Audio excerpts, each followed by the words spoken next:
animalleague.org. The following is an exclusive presentation of the Yes Network.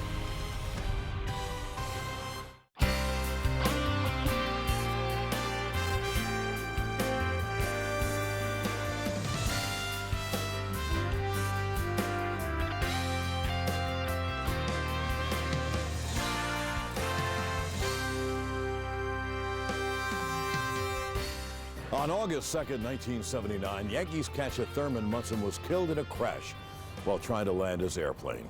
The loss to the Yankees was a devastating one, as Munson was not only a captain, but also the heart and soul of the team.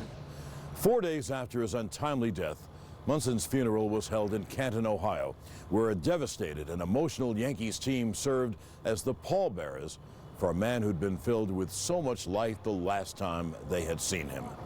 To make matters worse, the team was scheduled to play a game later that day back in the Bronx, and no one was sure whether or not the Yankees could even make it back in time for a game, let alone play one, while they still reel from the loss of a dear friend and teammate.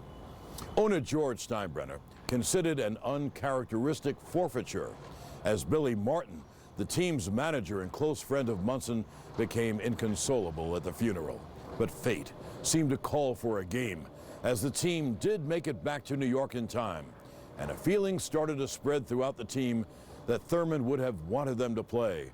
And soon, teammates like Bobby Mercer, the last Yankee to see Munson alive, became charged with the idea of not just playing the game, but winning it for Thurman Munson. With so many emotions swirling around Yankee Stadium, and so much courage being displayed, it soon became clear that a classic game was about to be played in the Bronx, one that would now be broadcast nationally by ABC Sports and their legendary group of broadcasters consisting of Keith Jackson, Don Drysdale, and Howard Cosell. The Yankees played the fourth game of a four-game series against the Baltimore Orioles on an emotional night in the Bronx, August 6th, 1979. ABC's Monday Night Baseball, live from Yankee Stadium in New York. The Yankees host the division-leading Baltimore Orioles. A late afternoon thunder shower has cool temperatures at Yankee Stadium as Baltimore and New York wind up a four-game series. The Orioles leading the American League Eastern Division by 6.5 games over Boston, with Milwaukee and the Yankees losing ground on the leaders during the past week. And hello again, everybody. I'm Keith Jackson. Baltimore tonight will finish off a 10-game road trip in which they've already been eminently successful. They won 2 out of 3 in Kansas City, 3 in a row in Milwaukee. They've already won 2 out of 3 here in New York. They go home for a 16-game home stand, and they've been almost unbeatable at home, winning 39 out of 50 games so far this season. The atmosphere for this ball game? Clouded, obviously. Clouded by the loss of one of the most respected players in the game of baseball and the captain of the New York Yankees, Thurman Munson. The Yankees are under heavy emotional strain, and it's somewhat miraculous that they are able to come out and play this ball game tonight. But let's pursue the story of Thurman Munson and his tragic accident as we join Howard Cosell.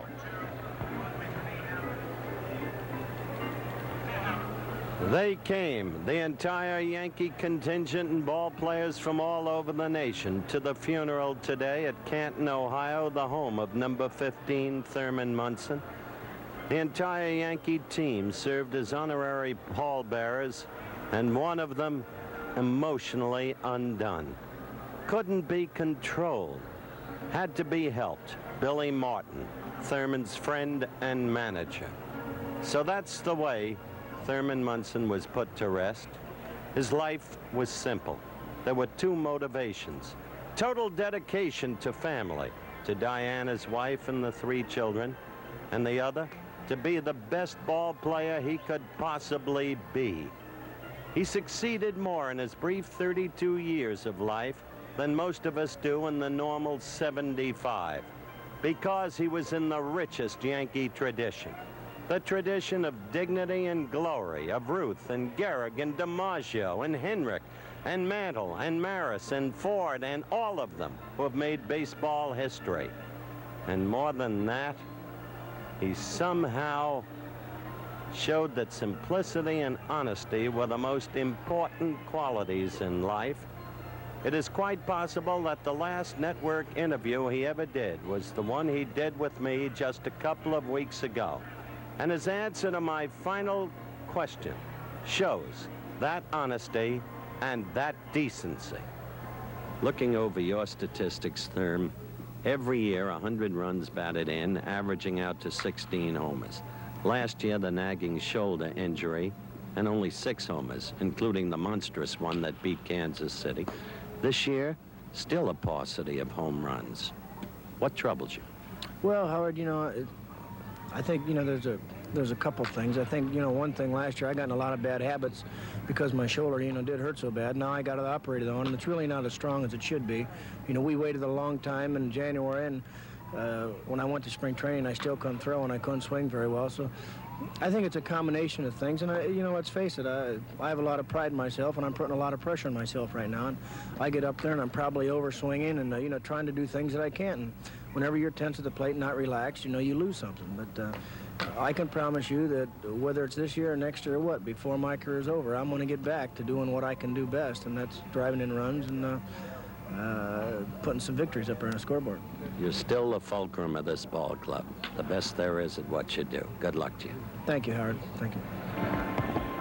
He was the only Yankee ever to have been named Rookie of the Year in his league and the most valuable player. He was the best there was at what he did, and he was the pride of the Yankees.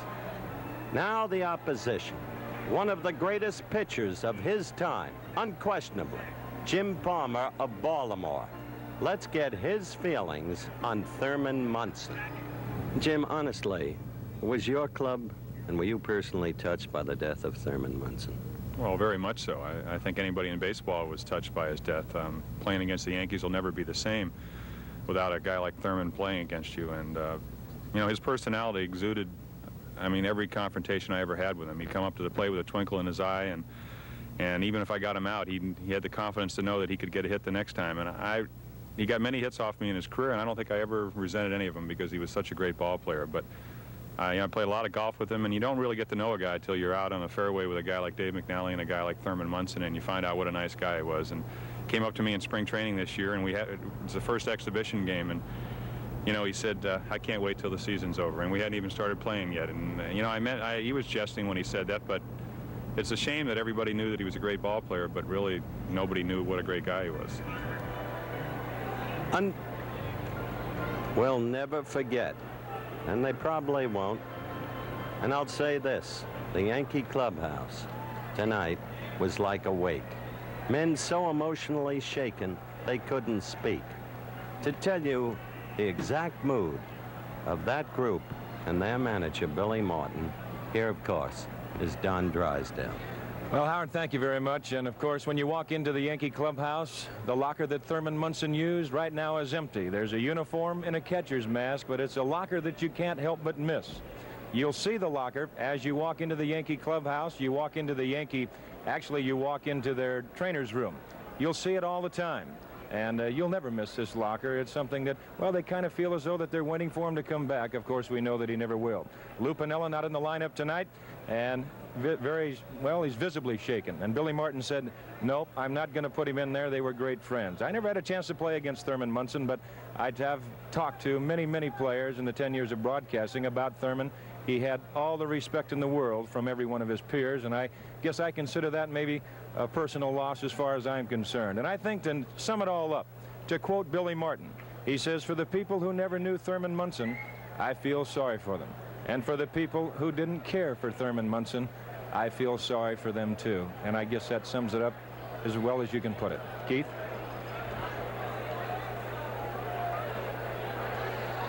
And so that is the shadow that hangs over Yankee Stadium tonight as we prepare to wind up a 4-game series between the New York Yankees and the Baltimore Orioles, with Dennis Martinez pitching against Ron Guidry. We'll begin in a moment. Several of us caught about an hour's worth of sleep before we had to get out for pregame practice and the game. So we did get a little rest. A very somber clubhouse, as you might imagine. Very quiet clubhouse. Everybody was still pretty much in shock, you know, what had happened just a few days earlier, and you know, you could tell it was a very quiet, somber, all of us thinking about Thurman, you know, and how we were going to get by this game. I remember when we took the field, there wasn't anybody at the catcher spot. And I remember it being very somber all the way up through game time. Even the fans were quiet in the stands.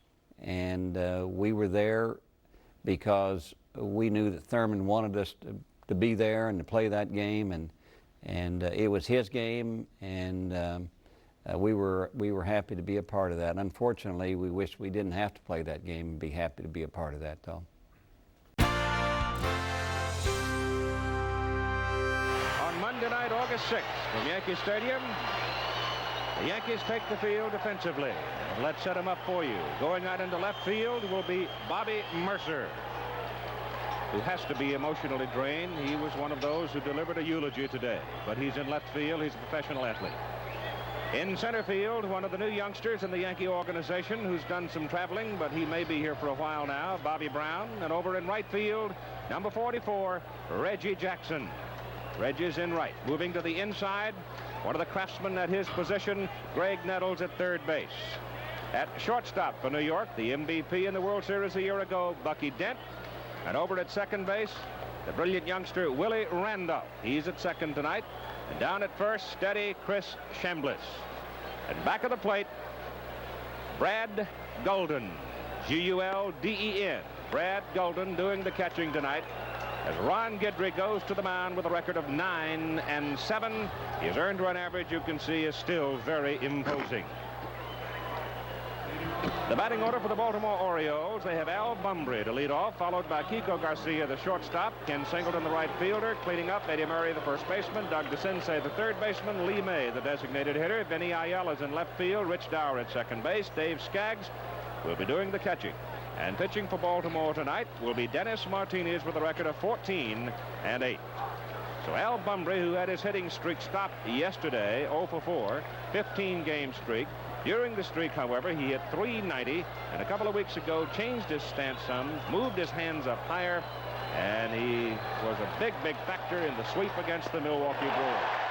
And Ron Guidry, Louisiana Lightning, or as he's known at home, old Louisiana Lightning, comes in with a fastball for a strike.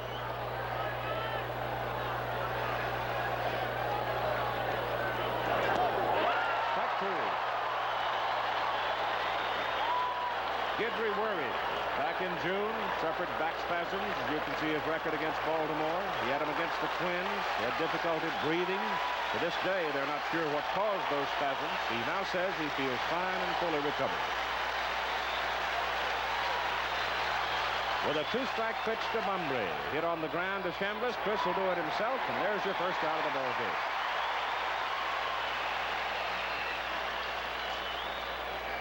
Obviously, the Yankees wearing the black armband in memory of their captain, Thurman Munson. Kiko Garcia comes to the plate now, playing shortstop for Baltimore. A .254 average.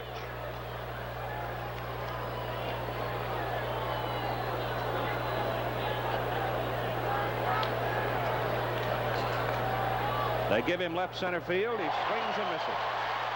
Now, Keith, one of the big things about Thurman Munson, as you look at the defensive alignment, I should say not Thurman Munson, that's on my mind too when you come into Yankee Stadium, about Ron Guidry. He started off slow, but he's been coming on. He has been pitching very well, and he's got the velocity back. And you'll hear the Yankee fans here. Whenever he gets two strikes, all of a sudden they'll get the hand clapping going. They'll start the foot stomping and things like that, and that means they're looking for a strikeout.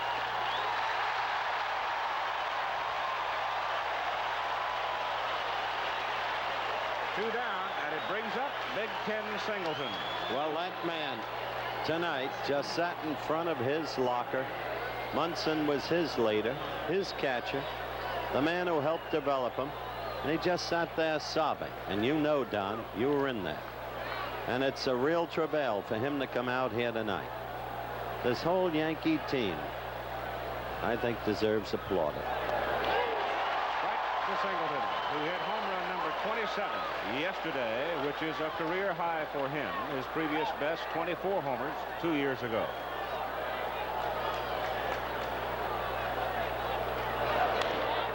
Comebacker to Guidry. And so the top half of the first inning. Guidry gets Baltimore in order.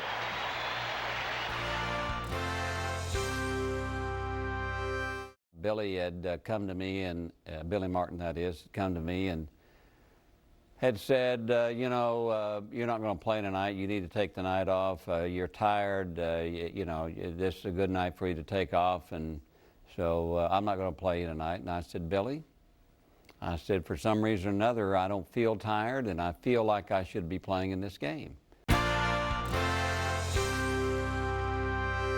Out in left field for Baltimore tonight is 28-year-old Benny Ayala, young man from Puerto Rico. He's in that position, replacing Gary Renicky. Replaced him yesterday.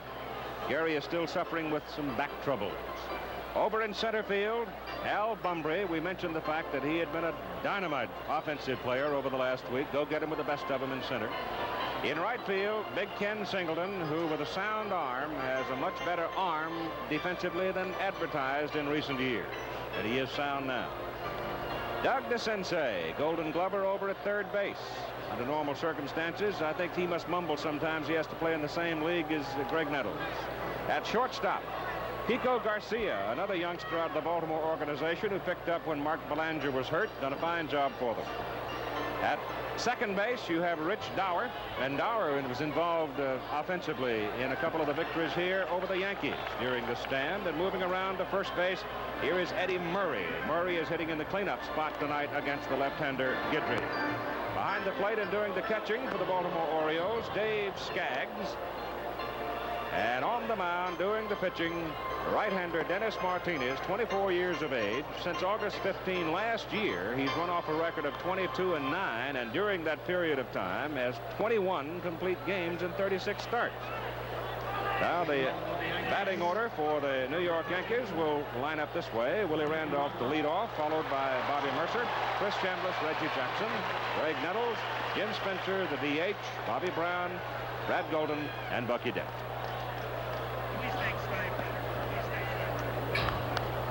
I think we should thank George Steinbrenner, the owner of the Yankees, for lifting the blackout tonight. He wanted very much to do it for reasons that don't have to be labeled. Willie Randolph stands in at 271 on the year. Martinez will offer fastball, curve, slider, and change. Coach Ray Miller says he thinks Martinez may throw the hardest curve in the American League. The Orioles use a speed gun, and Dennis has been in the low 90s with his heat in the early innings, throwing a curve in the middle 80s. That is a quick curveball.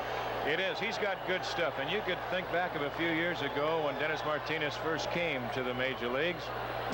And you could look at this young man and look at the arm, and it was just a question of whether he would ever put it together. Now, his lifetime career mark, as you see there against New York, not that good, not that impressive. He's won 1 and lost 4. He's lost to Tommy John this year. But all of a sudden, he has come into his own. He's the type of pitcher, I'll say this, and it's funny how when you do walk into a clubhouse and they talk about the opposing pitchers, we'll be here a while. Martinez is not the quickest worker that you've ever want to see. He is from Granada, Nicaragua, which is about 45 minutes from Managua. And the first pitch of the ball game is stroked to center field by Willie Randolph, dropping for a base hit. He is also not susceptible, Martinez, to the big hoax. Last Monday night when we were in Milwaukee, he came out, George Bamberger, the Milwaukee manager, said, you know, Dennis, we always have great success against you. You can't beat us. And Dennis looked at him and said, George, you used to be my coach. You know better than that. And he proved it in that series, which they swept. Now Bobby Mercer. Randolph off first. Randolph with a substantial lead. The pitch is in for a strike to Mercer.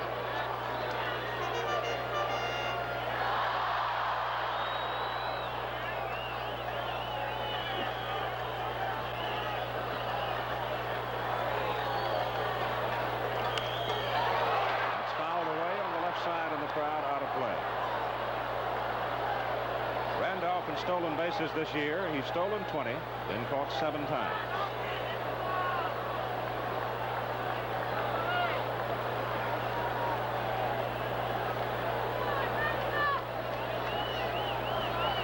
This is Bobby Mercer's second appearance in the series against Baltimore. He came in as a pinch runner on Saturday. He had a very strong start when he came over to the Yankees from the Cubs. 9 hits in his first 7 games. But he's been struggling of late.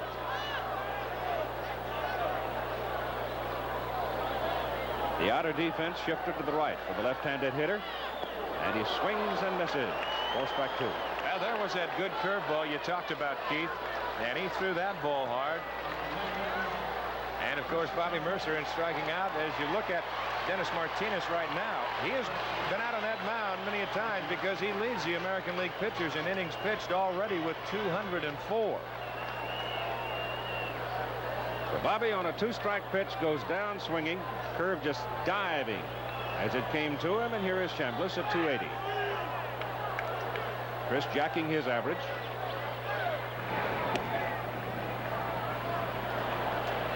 Started yesterday for the first time in 9 games as Billy Martin paces in the dugouts. Been out with a pulled back muscle. He had 3 hits yesterday. He's now hitting 11 straight.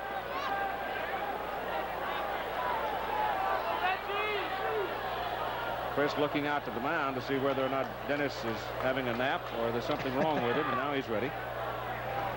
Oh, that's close. He's got a good move. And when he goes over there and he means it, you better be on your toes. Willie Randolph just getting back under the tag. He's the type of pitcher that you see so many Latin pitchers. They can throw from all angles. They're good athletes. Willie bluffs, doesn't go, and the pitch misses outside for ball 1.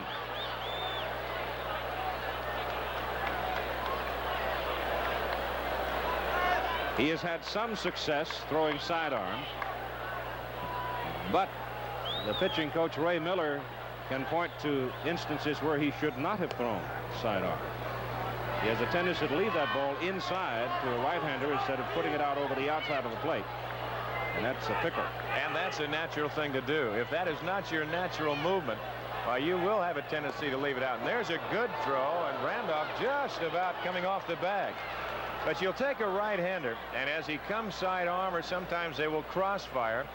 And exactly as Ray Miller says, if you're not used to that motion and really concentrate on making that ball be outside, you have a tendency to leave it from the middle of the plate in.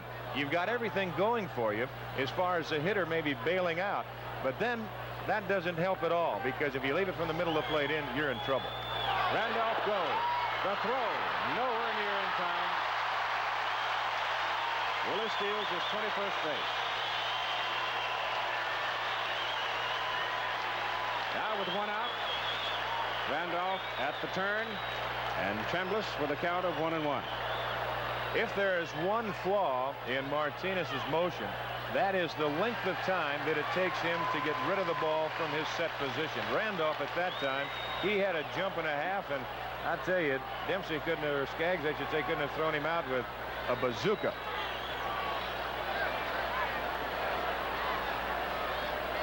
In a moment, I'll explain why Skaggs catches Dennis Martinez. It's a little bit like the Carlton McCarver story at Philadelphia. 1-1 pitch to Chris Chambliss. 1-2. What a beauty that was. Curve tailing away. Martinez was caught in his first 3 starts by Dempsey. Had no 2 record, 1 no decision. Every succeeding start he was caught by Skaggs, including Dennis's 10-game winning streak. Chambliss swings, ball pops out, tag made by Skaggs. You've got 2 down. And once again, there was that good curveball. Terrific.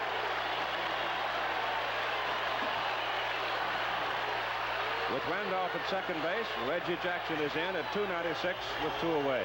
Here is Reggie Jackson, who sat in the clubhouse just looking off into space. His relationship in the beginning with the late Thurman Munson, a stormy one. At the end, friendship. Last Friday night, stood in right field, here in the stadium cried during an 8-minute ovation of Thurman Munson.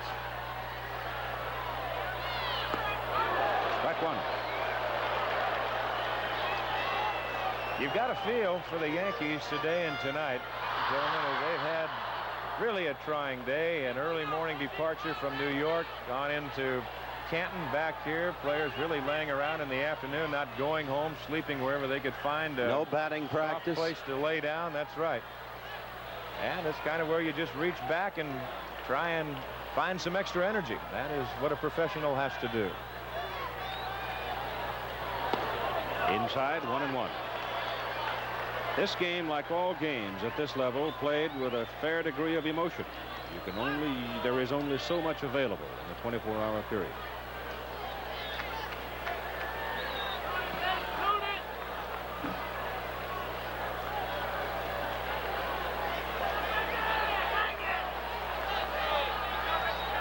Martinez with a check on Randolph. 1-1 pitch. 1-2. Well, there's a case where Martinez, he is just challenging Jackson.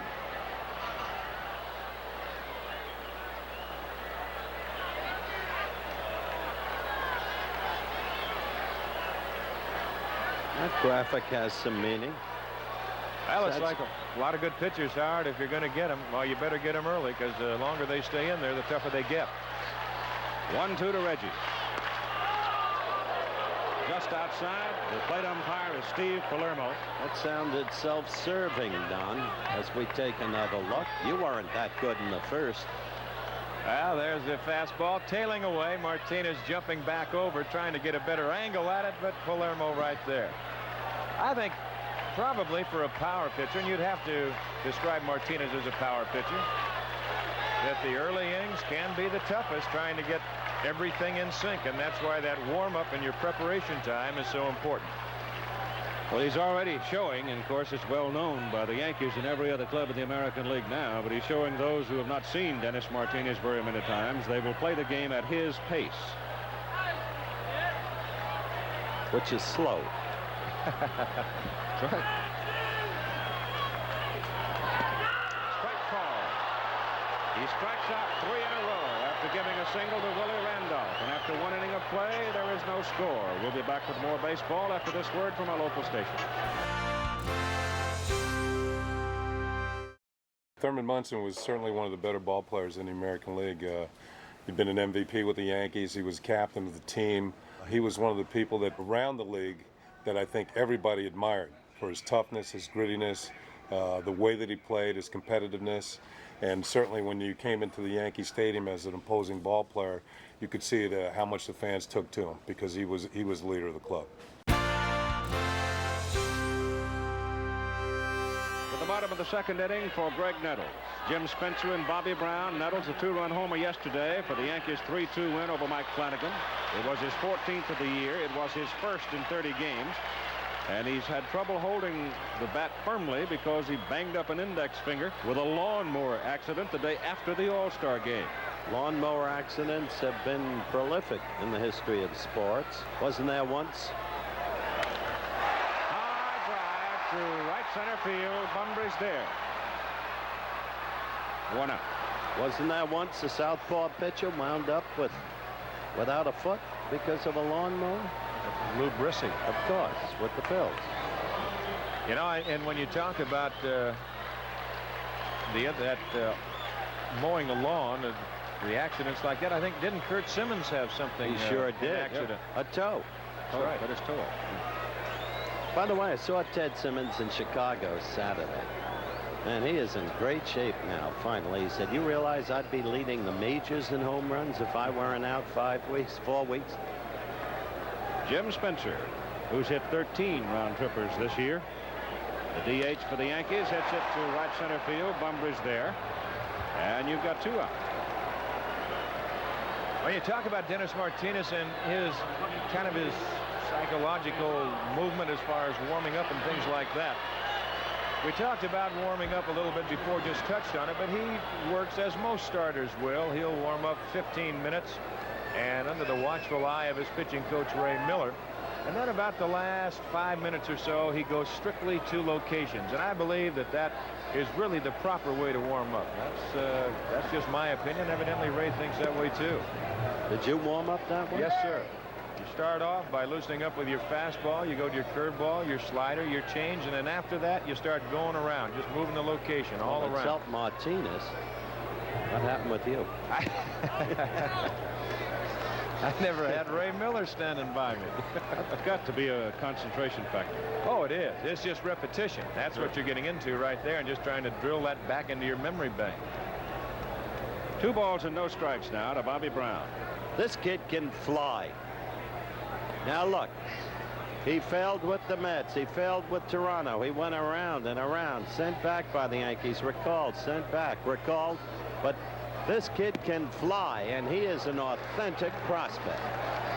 The Yankees have been doing a lot of promoting of their farm system over the airwaves in the recent weeks as they faded out of the pennant race, and it probably didn't help their farm system reputation to bring up from another team Lenny Randall in the recent days. But this kid looms as an authentic prospect, and all the inside scouting reports say it. Base hit. That's what I mean. And look at that speed. He can fly.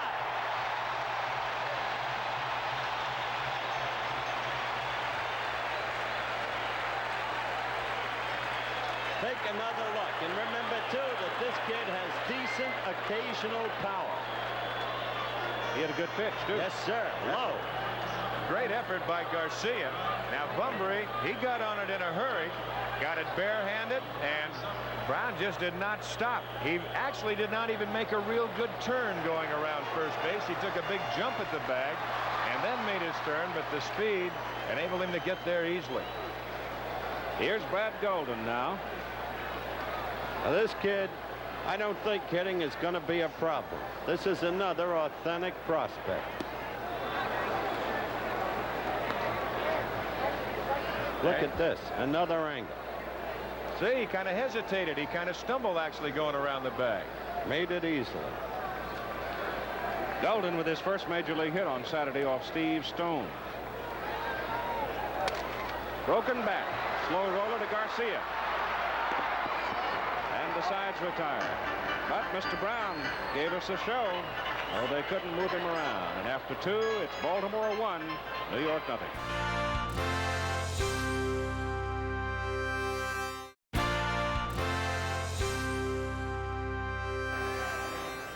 As we go to the top of the second inning, Eddie Murray, Doug DeCinces, and Lee May. Eddie Murray is tonight playing his 313th consecutive game. He's missed only 8 innings this year. Those 8 innings resulting from being thrown out twice, most recently on Saturday night. That's not uninteresting. The Yankees aren't playing that badly since the All-Star break, but the Yankees lost 3 straight big wins to California. All won. Keith, you'll remember we did a game in that series. They lost 3 straight big wins to Milwaukee. That was where we were last Monday.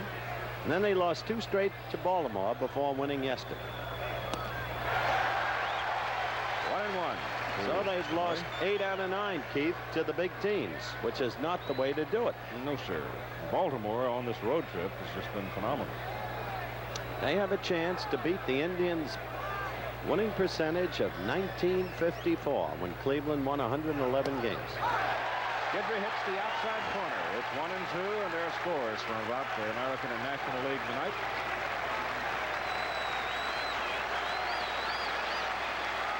Thin schedule today. Kansas City must keep winning. They've sneaked back to within 6.5 games of the lead. They know how to win. They need pitching desperate. Ball is hit sharply foul down the third base side. Called there by the third base umpire, Nick Bremigan. Rich Garcia is out at second tonight, and Bill Haller is the umpire at first. Interestingly, John Mayberry's 16th home run of the year, a 3-run blast, has given Toronto that 3-run edge against John's old team, Kansas City, Don. Well, Charlie Lau mentioned in the clubhouse today, he said, boy, is anybody watching those guys from the Midwest? I said everybody's watching them, but they can't do anything about it. They're just winning. They've just won 10 out of 15. And Kansas City, once they get going, and you're now getting into their 2 hot months. You're getting into August and September, and that's when they can put it all together. And they're just 5 games back in the all-important loss column. And their pitching staff has gone through one of the worst slumps in the history of the franchise. Big side by Guidry. 2-2 pitch. And Murray fouls it away. Hitting right-handed. He's a switch hitter. Going from the right side against Guidry. Eddie Murray, renowned as a fastball hitter. Give him change of speed stuff. Give him the curve. You got a good chance with him. But an exceptional ball player. One of the bedrocks of this club. High pop to the right side for Chambers. Drifting over in foul ground. Chris makes the catch for the first time. This club had 4 grand slammers in 1 week during the season. That's how hot Baltimore's been all year, Don. Well, when they get playing at the rate of baseball that they're playing right now, percentage-wise, .679, and they're 39 games over 500. You look at the Red Sox today, 6.5 back.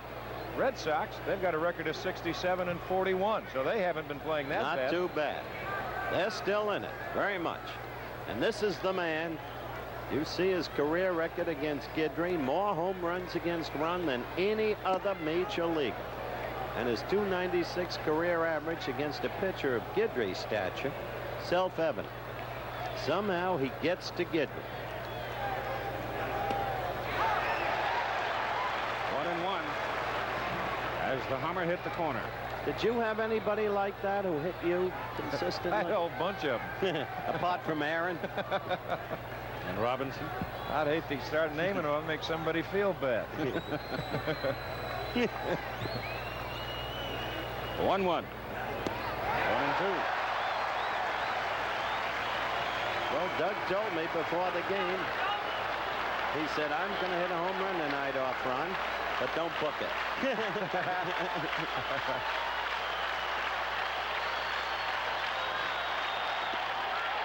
Gone. Snap the curve on the inside corner. 2 down. I tell you, I think old Louisiana Lightning's got some heat tonight. He looks loose. This is some kind of pitch right here. As hard as he can throw a slider. And look at this right there. That is a tough pitch, believe you me. Lee May will now test him. This guy hit one of the 4 grand slammers within that week.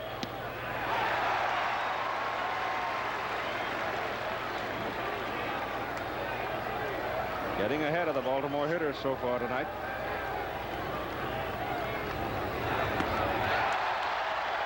Oh, he just blew that one past. There's a kid catching Guidry tonight, Brad Golden.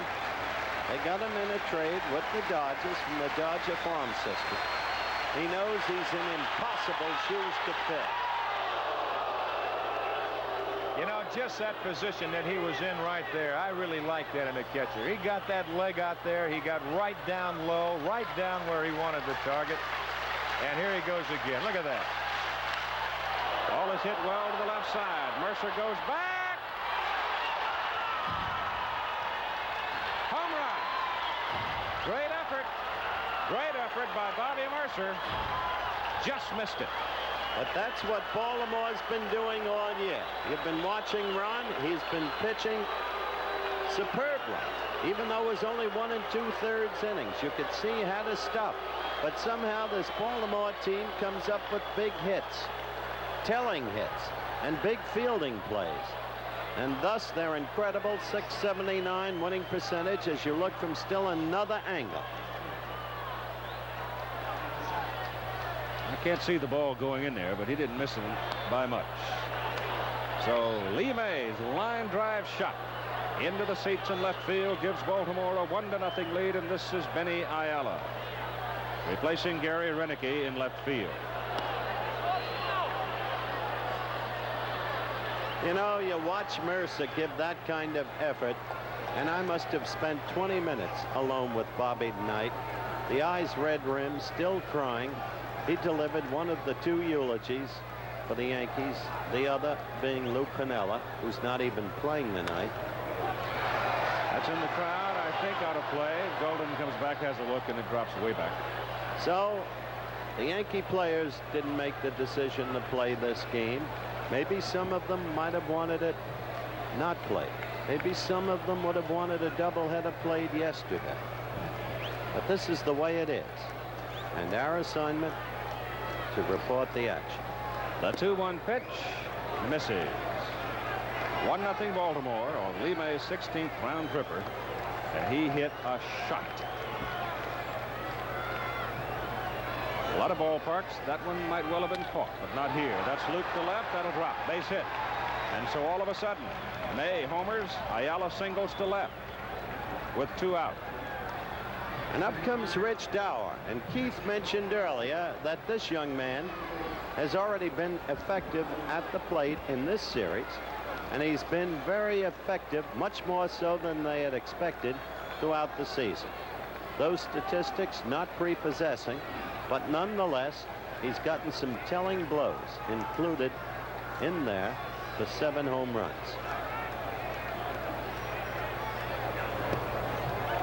Pitch is low. Discuss the pitcher-catcher situation with this youngster now stepping into a big role in the Yankees. Don? Now the biggest thing right now, Billy Martin, I talked to Billy before the game about Brad, and he's very high on him. He says, I like the way he handles himself behind the plate. I like his arm. I don't know what he's going to do hitting-wise, but he says, right now I'm looking at the other way. We can't ask him to do everything all at one time. There you look at Billy Martin, Art Fowler to your left, Yogi Berra on the other side of Billy, Charlie Lau. But he says he's going to go back there and he's going to show me what he can do. He says right now, he says defensively, I like what I've seen. The 2-1 pitch. Now back here. I think in that quick glimpse of Billy Martin in the dugout, as you looked at his eyes, you could see what he's been going through. I don't know of a player who's ever played for Billy Martin who meant more to him than Thurman did. With 2 out, the pitch is fouled at the plate on a 2-2 pitch. I think just to go along a little bit further, as you look at Earl Weaver in the Baltimore dugout, boy, you got to give him all the credit in the world. But the young man we're talking about behind home plate, the Yankee catcher Brad Golden, he's going to get with Art Fowler. He's going to get with Jim Hegan. He's going to sit with Jeff Torborg, the former Cleveland manager and now a Yankee coach, and get the idea of how to handle these particular pitchers. He's fortunate tonight that he's got a man, although he does throw hard, he's got good control. He's got good command. He doesn't have to worry about bouncing all over the place and handling a pitcher that's wild. He can call his game, and if Gidby doesn't like a sign, you'll see him shake him off every now and then. Big swing and a miss, and Dower strikes out. But Baltimore gets a run on Lee May's home run to lead 1-0 after 1.5.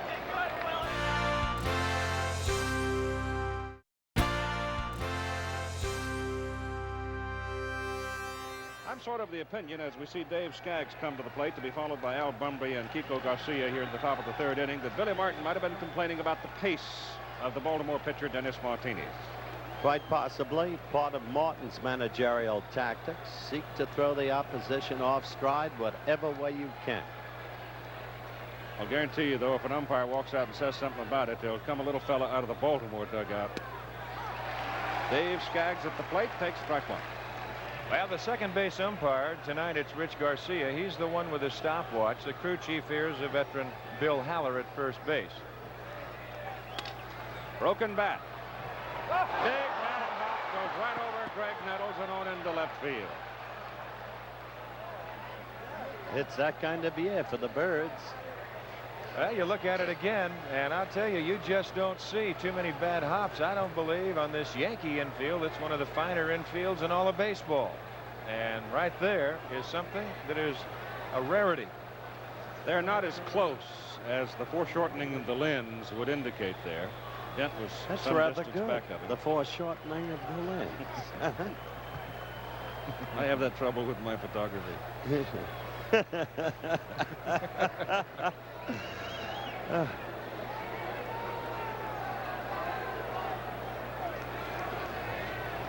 Bunbury at the plate.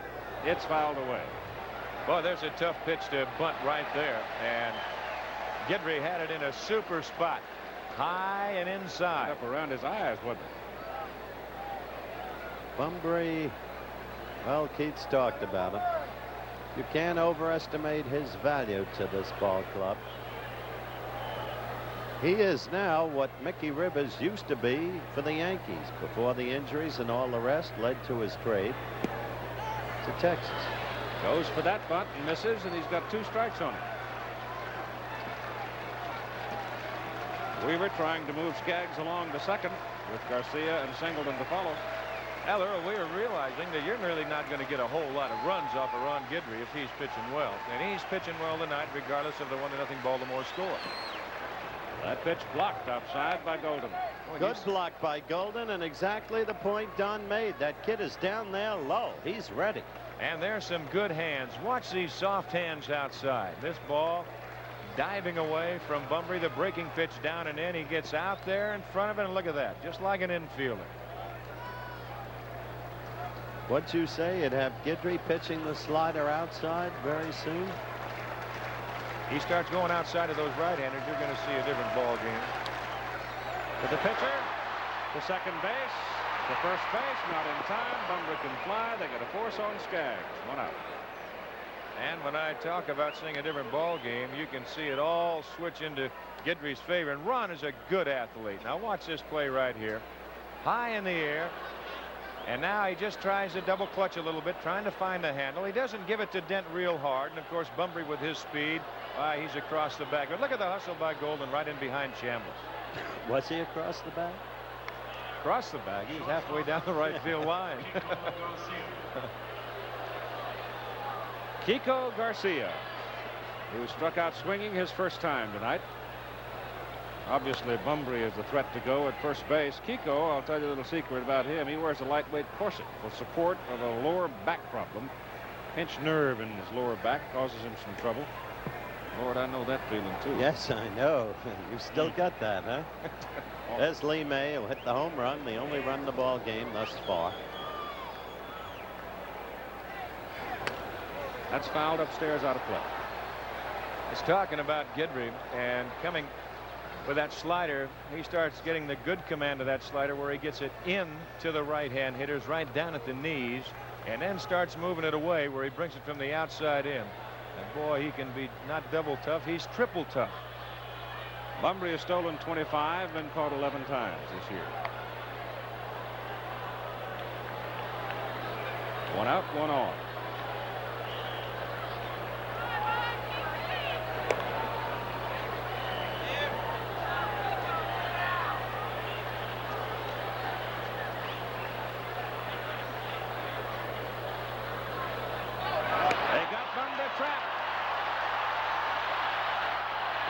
They get it.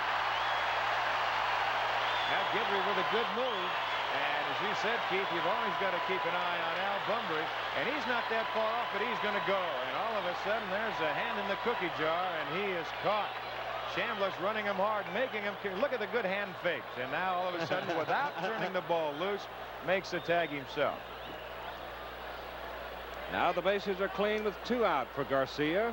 He has 1 strike on him. Oh. It's amazing. Belanger out 5 weeks. Garcia came in, played so well. Now Weaver in a 1-run ball game from the 7th inning on gets Garcia out to put Belanger, an extraordinary fielding shortstop, still in there. Weaver, a manager who brilliantly knows how to use a total roster. As we've said before, anytime you're going to win, it's going to end up being all 25 that are going to participate before you ring down the final curtain. That's a strike, and the side's retired. So Guidry burns that slider on the inside corner and gets his man. And the score continues 1-0 Baltimore.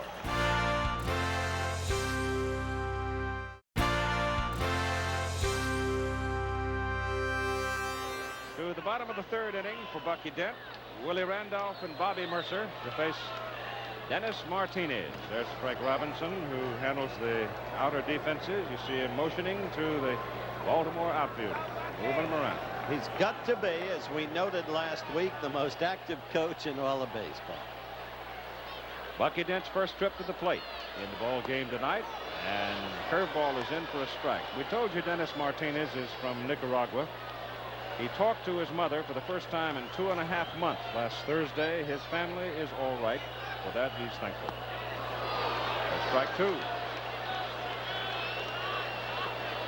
Well, you talk about Frank Robinson and moving the outfielders around in the defense. Boy, there's nothing greater for a pitcher if you're standing out there and pitching your game the way you want to pitch it. Have the hitters hit it where you think they're going to hit it and have somebody standing there. Oh, beautiful pitch. Dent strikes out looking. Lou Piniella not in the lineup tonight. He's in the dugout. He was shaken considerably by the experience today in Canton, Ohio. Burial of Thurman Munson. Willie Randolph, who singled and stole a base to lead the ball game, got as far as second, and there he stopped. 1-0 Baltimore. Willie Randolph getting up there.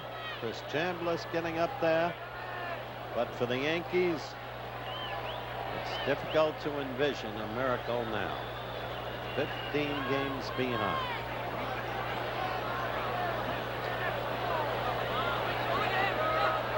Incidentally, we've gotten some calls saying Lou Grissy was wounded in the war. Keith, Don, and I had discussed it, and yes, the calls we've gotten are correct. Lou Grissy was wounded in the war. He was not one of those involved with the lawnmower. Ted Simmons was. Our abject apologies. Did I say Ted? Kurt Simmons. Kurt.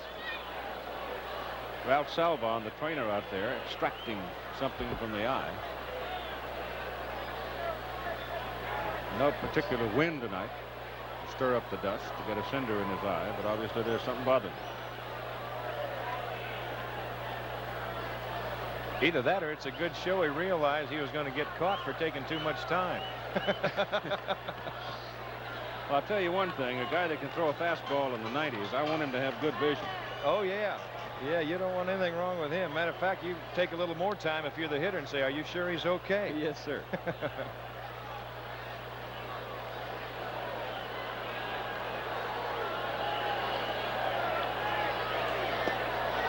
Good looking curve. Strike one. He's pitching beautifully.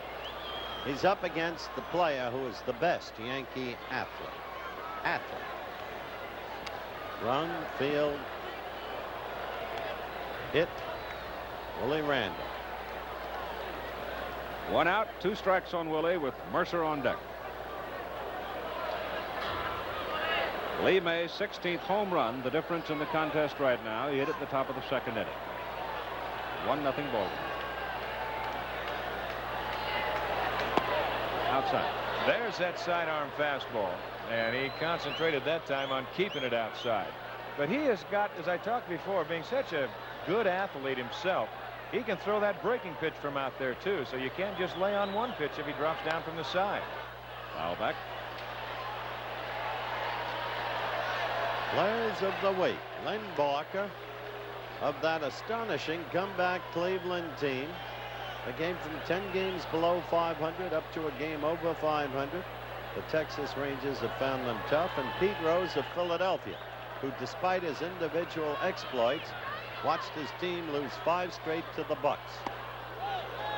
That pitch is inside. The count is 2-2. Rose did, however, break Honus Wagner's National League record for career singles. Just another mark in the book for Pete at 24-27 as he went 14 for 41. Correct.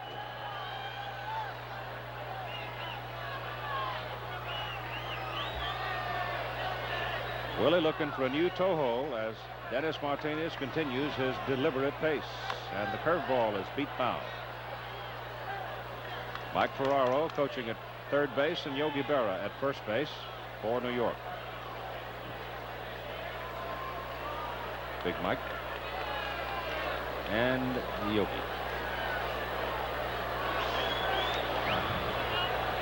Yogi. Somebody said Yogi went looking for Mickey the day after he left.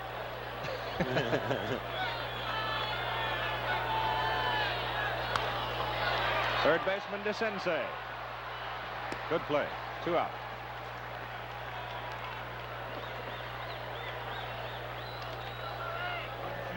Look in from left field as DeCinces moves to his left. He gets a good jump, and the ball comes up for him, and that helps him quite a bit right there. And, of course, after that, everything is in motion towards first base, and he gets him with ease. Bobby Mercer, who struck out swinging the first time up. Martinez has fanned 4 Yankees.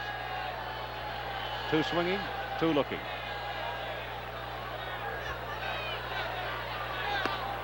Bobby is just a better hitter as you looked at a call ball. There's one of the great statesmen of baseball, one of the greatest pitchers of his time, Catfish Hunter, himself very much down like all of the Yankees. High to the left side and foul on the crowd. Drifting well back and into the lower deck.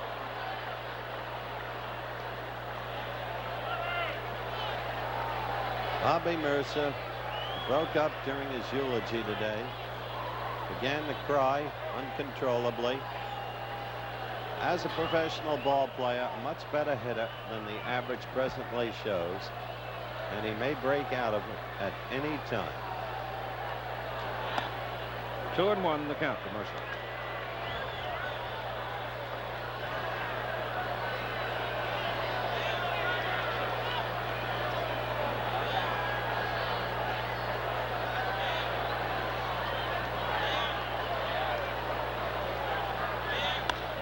Ball is hit deep to right. Singleton back, has room, makes the catch. Mercer took him to the warning track. And once again, Martinez gets New York. And we've traveled 3 with Baltimore leading 1-0. It was a 3-way race every year in the American League East. It was the Red Sox, the Yankees, and the Orioles. All 3 teams involved every single year. And it was a fight right down to the last few weeks of every one of those seasons. The American League East in those days was usually the division that was going to produce the team that was going to the World Series from the American League.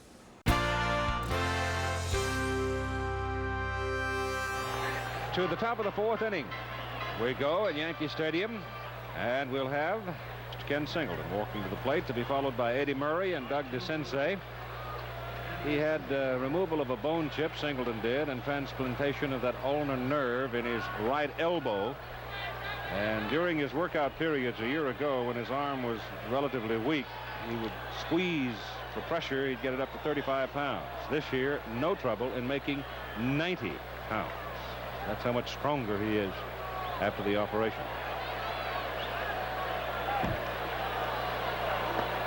Checks on it. Golden yells for an appeal, and Bill Haller at first says no. Well, the young man's on his toes, I'll say that. He come right out of there barking and pointing. Yeah, he really did holler, didn't he? Singleton turned around looking back and said, "Hey, what's the matter with you? Be quiet and watch."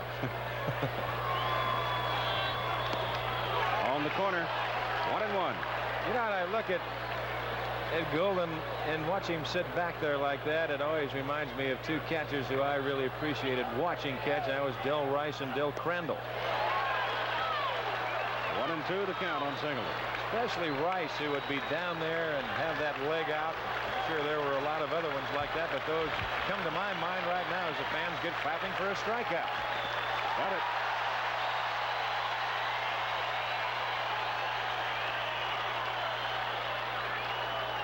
That's 5 for Guidry. In 3 1/3 innings, it's like the old Guidry, who, as Don said, has been coming on strongly in the recent weeks. I don't believe that anyone can count the Yankees out of it. Now, they're 15 games behind coming into tonight's game. They're 15 down in the loss column. But, boy, I'll tell you, if they ever get hot, and should Baltimore just falter a little bit, they can be right there. It's possible. They've got other clubs to climb over. Well, they've been playing good baseball. But on August 12th, 1951, the Dodgers were 13 1/2 games ahead of the Giants. So it's possible. And the Giants won the pennant on October 3rd, 1951. Jim Palmer. What a great pitcher. What a great gentleman. When's he coming back? And he told us, what's that, Keith? When's he coming back? Yeah, well, he told us that he comes off the disabled list tomorrow, and he's pitching batting practice all week and hopes to start Sunday. So that's a new obstacle for opponents of Baltimore. Well, that's true. But I just am a firm believer until you're mathematically out. Of course, you can get to a point to where you can be almost mathematically out, and you know you can't do it. But there's still a lot of baseball to be played. 2-1 pitch to Eddie Murray. Bangs off the glove and comes skipping back. If Baltimore wins tonight, then they go on home for 16 games at home. Their next 3 games, they have Milwaukee, followed by 3 with the Yankees, and then in September they play the Red Sox 7 times. Red Sox are far from out, 6.5 off the base, and the Birds know it. That's a high pop to the right side, drifting back toward the crowd, and it's in the crowd. Well, that's what I was talking about before. It's awful hard, and I think the Baltimore Orioles will even admit that, to be playing at a 6.79 pace. Boy, that's hard to keep that pace up throughout the course of a year. Reggie Jackson has been saying all year long that they're not a 667 team. But it's got to be proved on the field, and so far, Baltimore has been controverting the theorem. Now, they've been tough. You can't take that away from them. They've been doing everything right. And when you get good pitching to go with a good defensive ball club that they have, they can be tough. Guidry now with 6 strikeouts. This is as good as I've seen Guidry this year, Don. Well, at the start of the year, Howard, and I can go back to a game, and you talked about doing the Yankee-Angel game a few weeks back on that Friday night special, and watching the game that he pitched against the Angels, had him beat by a run with 2 outs in the 9th inning, and Bobby Grich hit a 2-run homer to beat him. To the opposite field. That's right. And he was not throwing as well then as when the Angels came back into town here, and he shut him out on 3 hits. And he's throwing better tonight than he did then. DeCinces with a ground ball to Nettles. And the Orioles are gone. So Guidry gets him in order in the top of the 4th inning.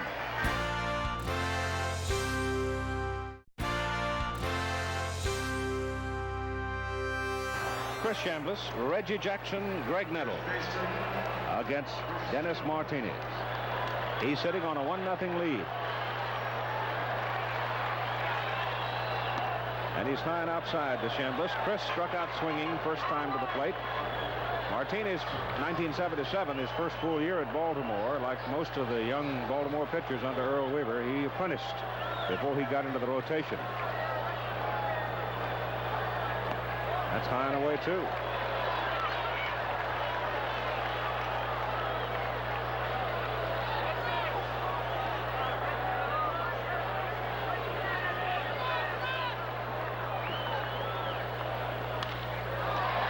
Second baseman Dower gets a tricky hop.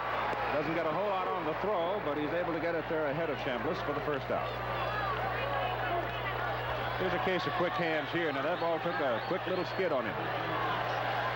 And Dower getting over in good position, and then he almost overran the ball. It kind of kicked back a little bit to his left, but he stayed right there to make the play off his left thigh. And Reggie Jackson steps in, having struck out looking. Reggie has been playing right field on pretty much a regular basis when he has been healthy.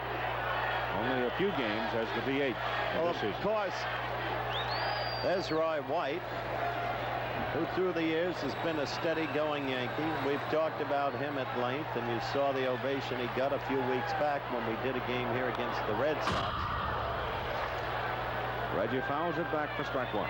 But Keith said when healthy, talking about Jackson. It's been a nightmare season when you review it for the Yankees. One injury after another. That's owner George Steinbrenner. Now in our booth, I'll be talking with him at the end of this half inning. I want to say something before I talk to that man. There are many Yankee wives in Canton, Ohio tonight with Diane Munson, Thurman's widow, and they're probably watching this game. In fact, I know they are. And they're there because George Steinbrenner rented a number of private jets to see that they could stay over with Diane, and they'll be coming back probably tomorrow.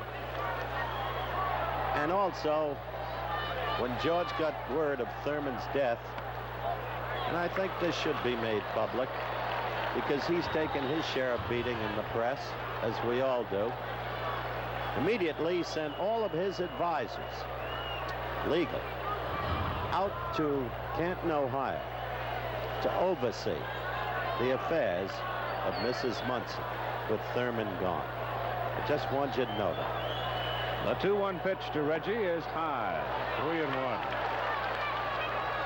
So here in this inning, at the bottom of the fourth, we see Martinez getting up. 1 out. And Martinez is the type of pitcher that really can't get up all that often, Keith. He's basically a low ball pitcher.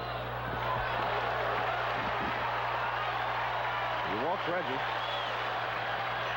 And that's the first walk of the game for Martinez.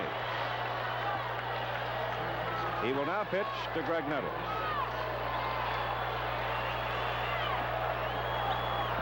For the year, Martinez has allowed just 2.3 walks per 9 innings.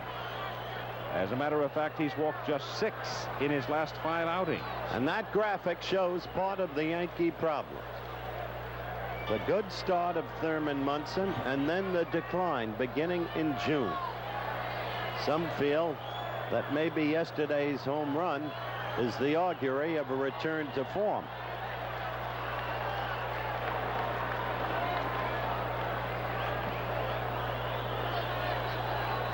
With Jackson on first, Martinez now looks in to Greg Nettles. Did I say Munson incorrectly? I'm sorry.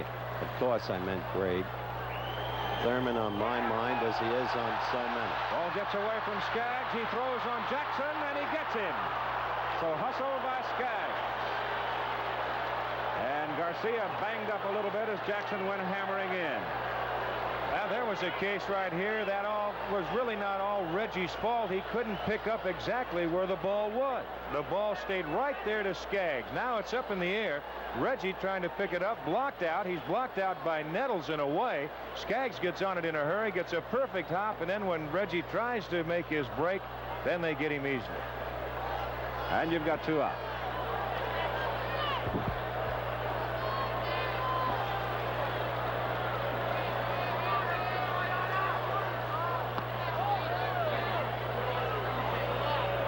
There you see, he can't see the ball. Now he's starting to go back, and now he sees it pop out to where it gets away and outside of Nettles.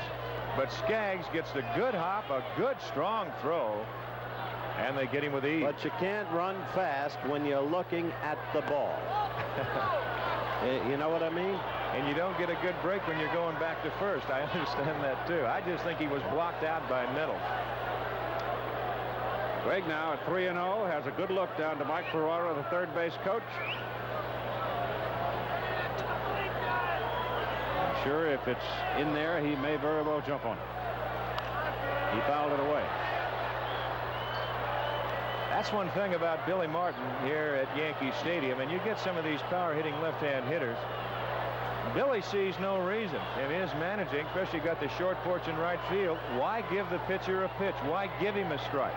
And the hitters are, as you look at the graphics there, as you look at the hitters on the Yankee ball club, they're disciplined enough. They've been around long enough to where they should say, I'll take a pitch in my zone. If I'm green lighted, then I'll take a swing. If it's not in the zone, then you take it. 3-1 to Greg. Outside, ball 4. Oh, that's the second walk in the inning. So, Martinez. A play on Reggie at second now. Looms bigger, doesn't it, Keith? Much bigger. Well, you got to run one ball game, and when you look at the last 3 games that these 2 clubs have played, they've all been decided by 1 run. This fellow has done a very decent job for the Yankees. Very respectable. A former Golden Glover himself at first base. He's been a fine designated hitter. The 13 home runs and the reasonable batting average reflective of the fact. Pitch is high and outside. It's a case right now where Martinez He's not only getting up a little bit with his fastball, you saw the curveball there, getting out ahead of himself just a little bit, then all he had left with his arm, and then just trying to spin it up there. Tell you one thing, he's got Earl Weaver walking around. Right at Dower. Takes it in the tummy and throws him out. And the side is retired. And so we roll along through 4 innings of play here at Yankee Stadium with the Baltimore Orioles leading the New York Yankees on a score of 1-0. Lee May's 16th home run of the season.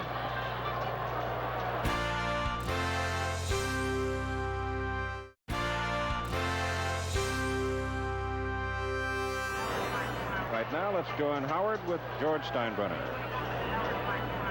And right now, you're looking at a sign that says it'll never be the same without you, Thurman. We love number 15. Here is the owner of the New York Yankees, George Steinbrenner. George, direct question.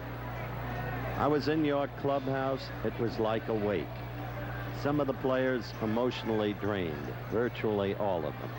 Did you ever consider canceling either last Friday night's game or tonight's game? Well, Howard, I think we're all emotionally drained in the Yankee family, and yes, we did. But Bobby Mercer spent the evening at the Munson house Thursday night, and he came to see me Friday morning when we were talking about it with the Orioles in the league, and he said, Diane asked for one thing, that Thurman never quit when he was hurt, and she wants us to play, even though everybody on that ball club was hurting and has been for 4 days. She just didn't want him to quit. They're Yankees, and that we don't quit, and they don't quit, and so the determination was made that because of Diane's request to the team that we play, and you'll have to admit we've played them right to the wire every game. Then the Yankees have not given up for this season. The trading of Rivers was not a give-up sign. Not at all. The Yankees never give up, Howard. We proved that last year, and we've had more adversity than any team I've ever seen this year. But the fellas got up this morning at 5:30. They've been up all day. They're drained emotionally. They're tired, but they were where they should be. They were where they wanted to be, with Thurman right to the grave and right to the end. And that's the way they are, and that's the way Yankees are. You're done in yourself, aren't you? Pretty much. I want to say this to you publicly because you deserve it. A, I know you wanted Diane and the public to see the Yankees tonight. So again, and I mentioned this previously on the telecast, thank you for lifting the blackout. And you're a battler. Well, and good luck to you. We'll battle back. Don't worry about us, Howard. Anybody thinks they're going to walk over us this season, got another guess. Remember I said that. They're Yankees. Thank you. Thank you, Howard. We'll go back to the action. Thank you. Good luck to you. Keith? For the Baltimore Orioles, Lee May, who has ripped the home run to give the Birds the lead, Benny Ayala, and Rich Dower. Those are the 3 scheduled hitters. And Ron Guidry on the mound with 6 strikeouts in the ball game. Has given Baltimore 3 hits so far. Ball 1 to Lee May. May, Ayala, and Dower. The pitch is low.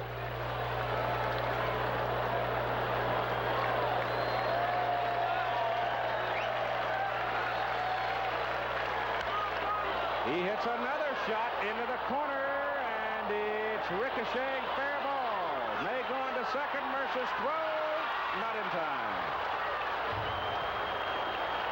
So the nemesis tonight thus far has not been Doug DeCinces, Ron Guidry's past nemesis, but instead Lee May. Look at this from a center field angle. Now, he hits the ball hard again, and both pitches that he's hit has been from the middle of the plate in. And this ball, of course, sinking, not having a chance to go out. Bobby Mercer gets a fine kick off the wall, but then has to wait for it to come down. And that, and the high throw to second base, and that enabled May to get there. But it was mainly the high kick off of the wall. Now here's young Benny Ayala, who had a base hit his first time up in the second. He's came over from St. Louis for Mike Dimmel, recalled from Rochester. Rolls it on the ground to the right side to Randolph. Willie makes the play with Lee May going over to third. Well, he did his job. I was just going to say, exactly. That's Earl Weaver's thought. That's what every good baseball manager likes to have his players do. Now, Ayala's giving himself up and just moving the ball to the right side. And now we'll see how Billy Martin wants to play it as far as his infield's concerned. He's got 1 out and May at third. He'll bring him up. Rich Dower at the plate. Dower struck out swinging against Guidry back in the second inning. He hits the ball to the right side, and it's foul. But not by all that much. Just dropped over the railing in the crowd. That's the interesting thing about this Baltimore team. There's Earl Weaver, and he's the man responsible as he talks to Frank Robinson. They have a way of doing the right things, the things that don't show in the statistics. Ball is hit to the right side. Reggie Jackson has a little trouble picking it up. Stumbles. May tags. Reggie's throws. Got an arm. He's safe. May came in storming hard, and it was close. Well, Lee May, who has been out after the All-Star break with a calf pull, it's better now, or he couldn't even have attempted to come. That ball wasn't hit that far. Jackson slipped a little bit on that wet turf, made a good play. Now look at the effort by Golden, the catcher, trying to reach out, keep that foot in there to make the tag and block him off the plate.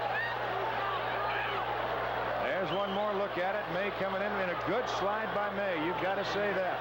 I'll tell you one thing, Brad Golden could look back on this moment and be happy that Lee May came in at that particular angle, because he is a big horse. Oh, he is. He'd run over, you'd know it for a couple of days, I'll tell you. I was surprised they didn't seek an appeal. I'd like to see that again, see if he even hit the plate. On the ground, said he left the base too soon. Well, I don't know about that. That's what you should have looked. I did. Dave Skaggs is up there with 2 balls and no strikes. And Guidry now goes to 3-0 as Baltimore builds its lead to 2-0. I wasn't sure he hit the plate either. I don't know if that left foot might have kicked right on over. They scratch, they claw, they scramble. This Baltimore team. There's our good friend Lee May. They have a way. They have a way of eking out runs, and with their pitching, they hold it together. They have now gone through 61 games, 60 of leading and going into 9th inning, 60 of which they have won. Skaggs pops it up back of the plate. It'll come back out of play, and the count will hold at 3 balls, 2 strikes with 2 out.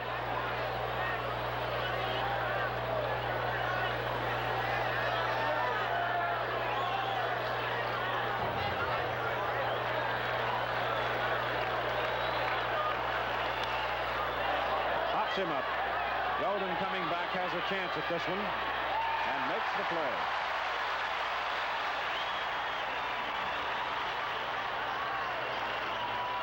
And so, Baltimore gets one more to lead 2-0 after 4½.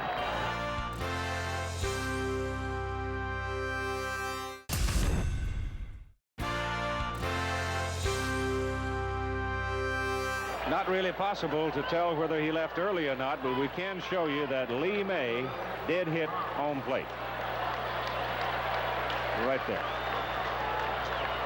Right, did he? Right foot. Looks like it. I don't know. Bobby Brown, Brad Golden, Bucky Dent. And Brown, with the base hit his first time up tonight, just kept right on flying to second base. I'll tell you this much, that Golden has the look of a good young catcher. Aggressive. He is aggressive. That's what Billy Martin said prior to the game.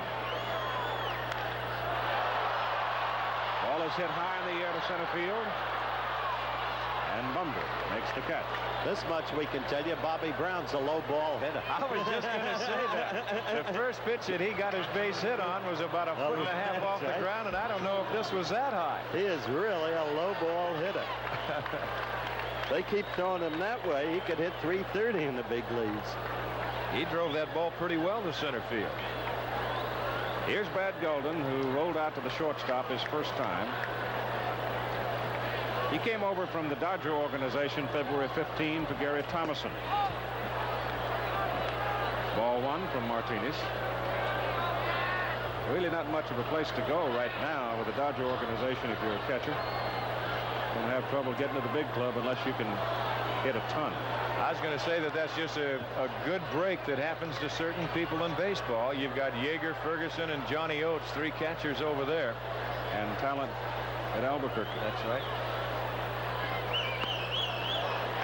Martinez falls behind 3-0.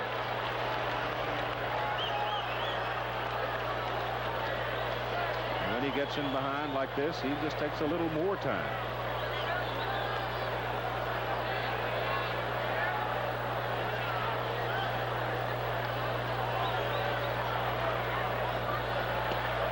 Three and one.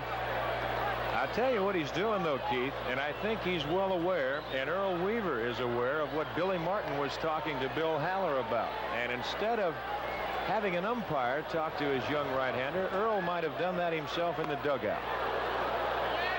He's now 3-2 on Golden. Just don't try and interrupt anything, but just see if you can maybe try and speed yourself up a little bit. Don't get out there and all of a sudden have somebody call time and say that's a ball.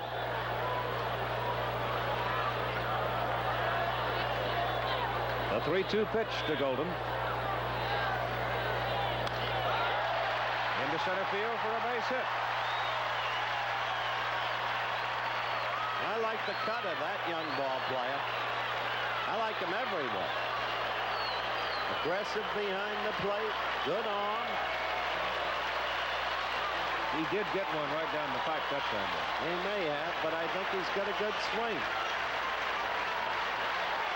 Well, he hits from the right side if he's going to play in Yankee Stadium, you know that. And that's from the left side, really. Now with one out, Golden at first base. Here's Bucky Dent, who struck out looking his first time.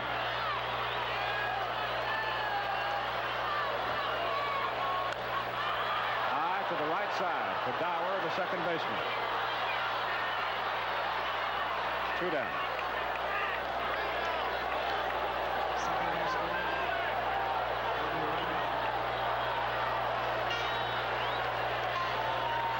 We go back to Willie Randolph, the top of the order.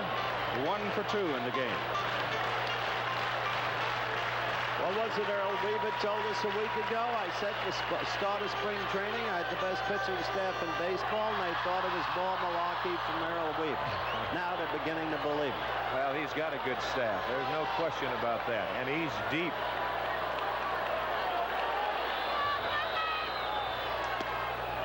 Just off the corner.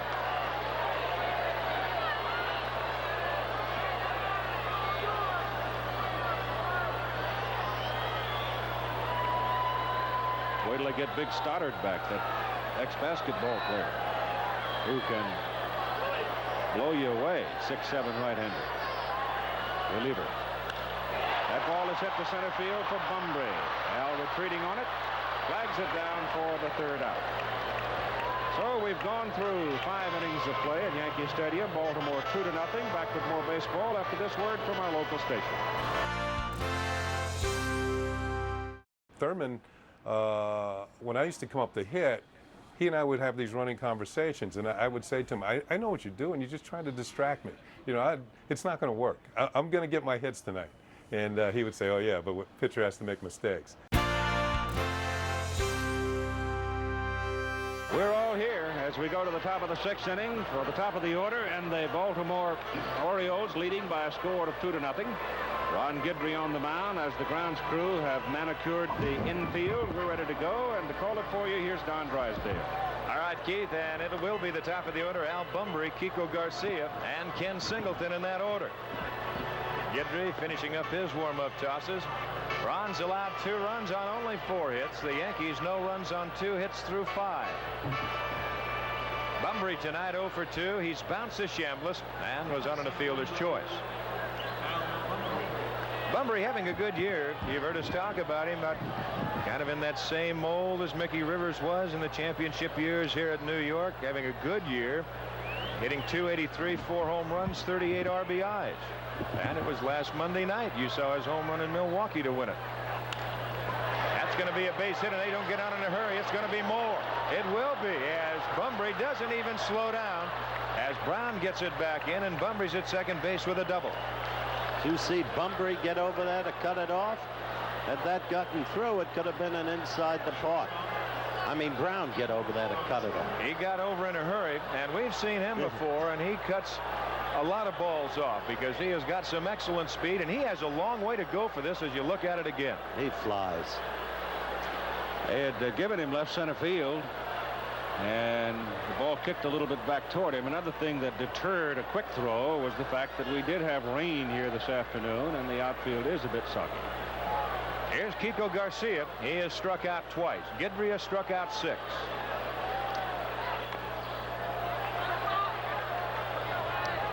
Weaver going to play for one more run. Absolutely. And here's a case of a manager possibly knowing a player, knowing the pitcher that he's facing. He had Ayala, who maybe has a little more bat control. You see Bunbury at second base. But he's not maybe going to even have Garcia swing. We'll wait and see. The first pitch he was bunting. Scratch, claw, scramble. Bunt again, and Guidry a good play, and a good fielder. They get him with ease.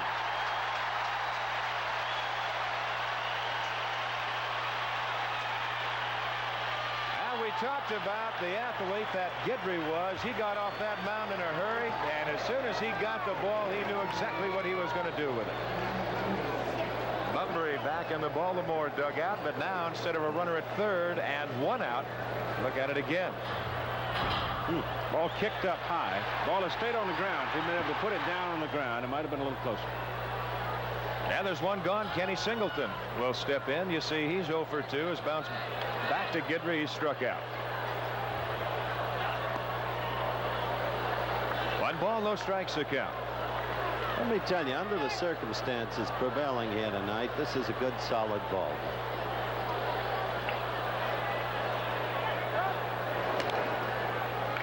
Have to keep Garcia close. He will run. He's stolen 9. However, he's been caught 8 times. Singleton, a local fellow. Grew up in Mount Vernon. Started with the Mets. Traded to Montreal.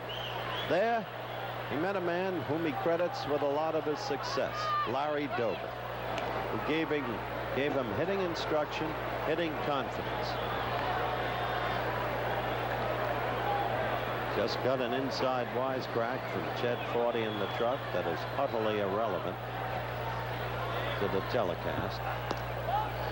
Missing away, and the count 2-0.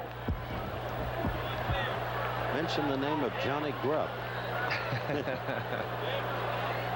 2 balls and no strikes to Kenny Singleton.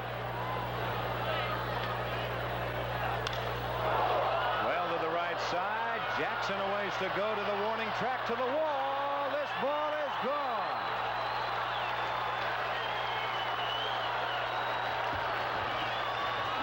So Kenny Singleton, who has power, all parts of the outfield, does it again.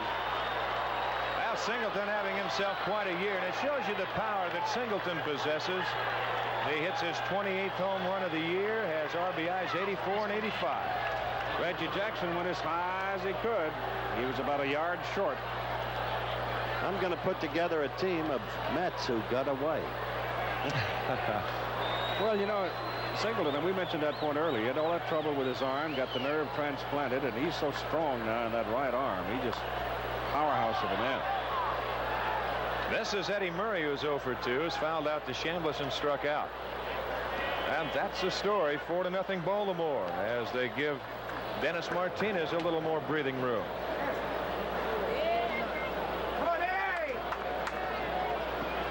See, Freddie Lynn hit his 28th yesterday, didn't he? So that ties Singleton with Lynn.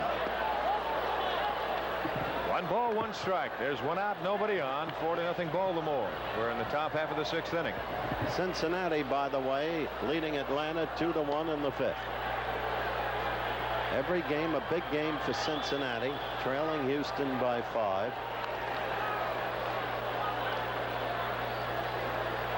Billy Martin.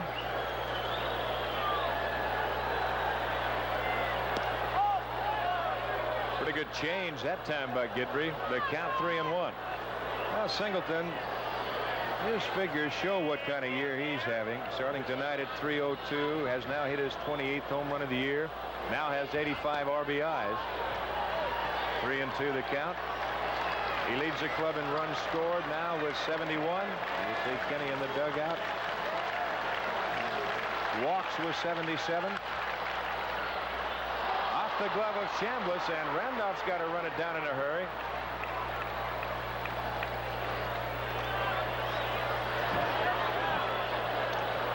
Well, Murray, he will be given a base hit. And here's DeCinces. Doug tonight 0 for 2. Caught looking his first time at bat. And he bounced to third in the 4th inning.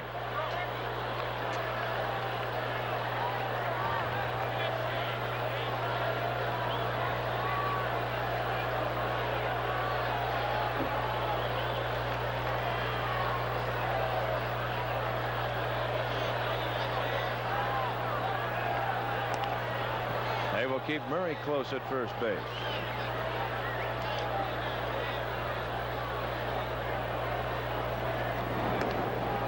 Right-hander Ken Clay.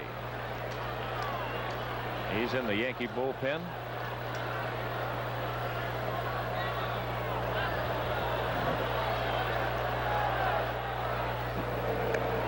Murray, you saw just with a little slight feint towards second base.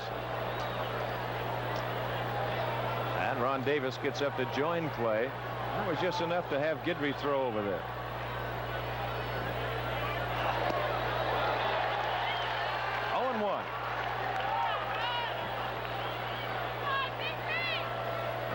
At the new look Yankee Stadium. DeCinces right there with Jim Rice, Ogilvy, Yastrzemski, 2 right-handers, 2 left-handers.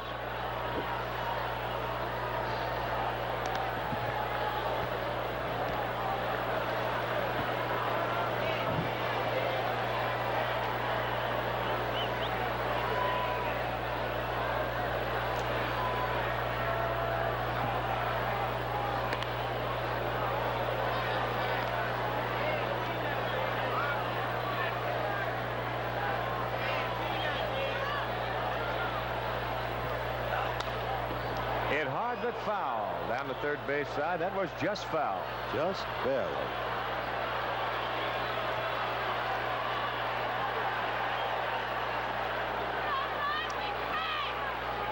Symbolic in sports.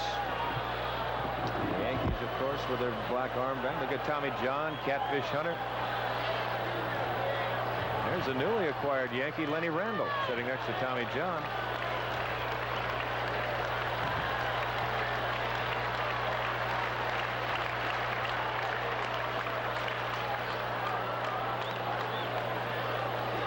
Bullpen, Clay and Davis on the far side.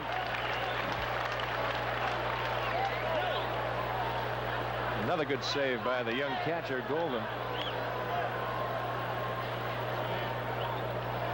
The count of ball and 2 strikes to Doug DeCinces. It's 4-0 Baltimore in the Baltimore 6th inning.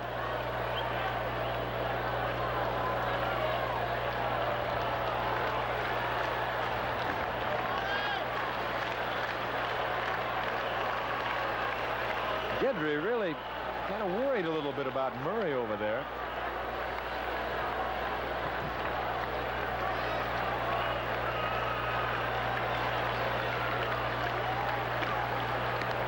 We were talking about Kansas City, how they love August and September. They just scored 6 runs in the 7th. They now lead Toronto 9-5. They've been trailing in the early going 3-0. Well, I said they've won 10 of their last 15. There goes Murray, and the hit and run, line drive, and look at the good decoy put on to Murray. Good play by Jackson, and they will double him up. And boy, there was a major league decoy put on by Bucky Dent. Murray didn't know if he was in Baltimore or New York, and the side retired. But the Baltimore Orioles pick up 2 runs in the 6th inning, and after 5 1/2, they lead the Yankees 4-0. The only home run I ever hit off Ron Guidry was that night, and it gave us a 4-0 lead in the 6th inning. And you feel pretty comfortable with our pitching staff and a team that was on its way to the World Series with that type of lead, even against the Yankees. Well, here's another look at that play as Murray was going. Bill Haller, the first base umpire, down the line to make sure Jackson caught the ball. Dent put on a great fake at second base. And here's Murray. Now, he doesn't know what's going to go on. He looks around, and now he can't see exactly what's going on. He didn't tag the bag coming back anyway. And the throw to Chambliss to double him up. And Steve Palermo, the home plate umpire, very alertly down there to make the call. And in between innings, Palermo and something administered to him by the Yankee trainer. Whether he might have pulled something or just what. Anyway, Bobby Mercer leads off the Yankees' 6th inning. 0-1 the count. Bobby 0 for 2 tonight. Has struck out, fly to right.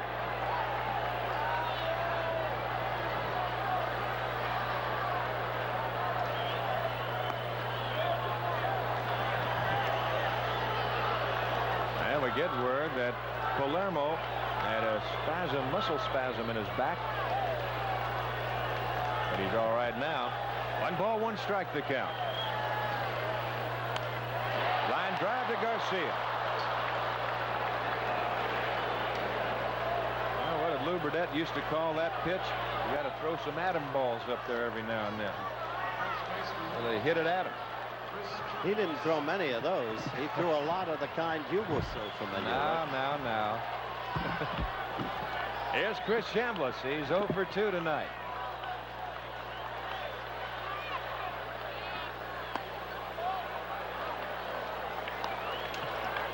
Chambliss, an 11-game hitting streak on the line for him.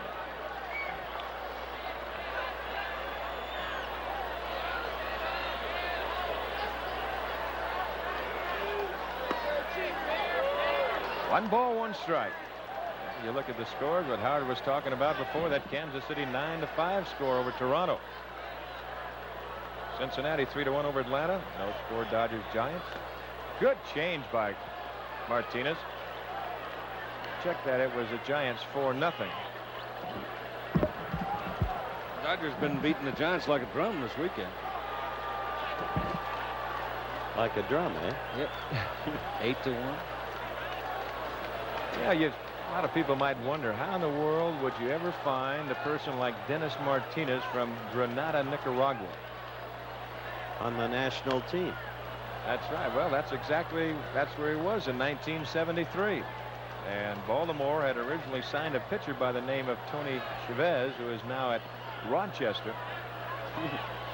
And of course, evidently, why, he must have been somebody that Martinez looked up to, and he told the scouts that he also wanted to sign with Baltimore, and he did a week later at the ripe old age of 18. 2-2 to Chambliss. 1973. 10 years ago yesterday, you pitched your last game in the big leagues. Is that right? You do? Didn't know that, did you? No, I didn't. If I'd have been smart, it might have been a little sooner. That's right. Cut you out while your record still held. There is a yellow to left fielder, and he makes the catch. That is out number 2. This is a game like a week ago. If Baltimore wins, it will be typical of so many Baltimore victories this year. They don't smash you to death. They chop you. They just keep coming at you. Jackson 0 for 1 tonight, is walked once. Jackson making good play on that double play ball in the last inning. Ball that Doug DeCinces hit. They're the kind that just keep coming at you. And with their pitching staff, it's really hard to put them away. You'll beat them, but you'll know you've been in a contest all the way.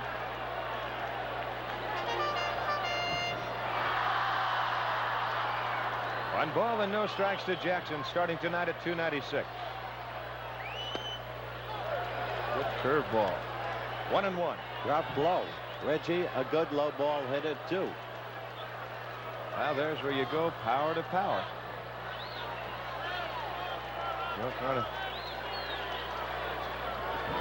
Fans out in the right field section. Given a few of them souvenirs in the last few years. Good change, and you saw how far Reggie was out in front of that. That was Martinez's 74th pitch of the game. 2 out, bottom of the 6th. 4-0 Baltimore.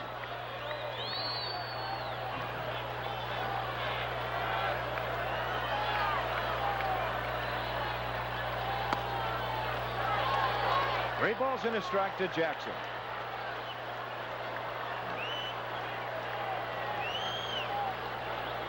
Well, you can see his hands behind his back. Right.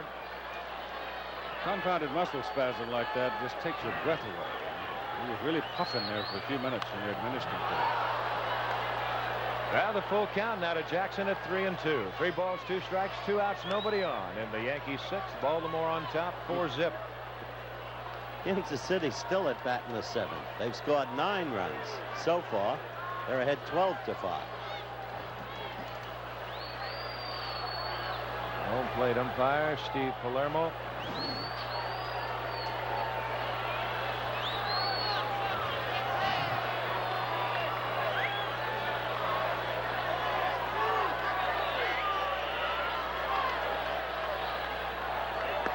Just missing away with a sinking fastball. So Jackson draws his 2nd walk of the game, and that is walk number 3 issued by Martinez. And we go to Greg Nettles.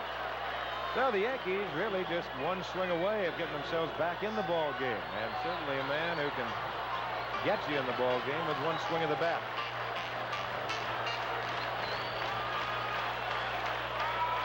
Nettles tonight is 0 for 1. He's flying to center, and he's drawn the other walk.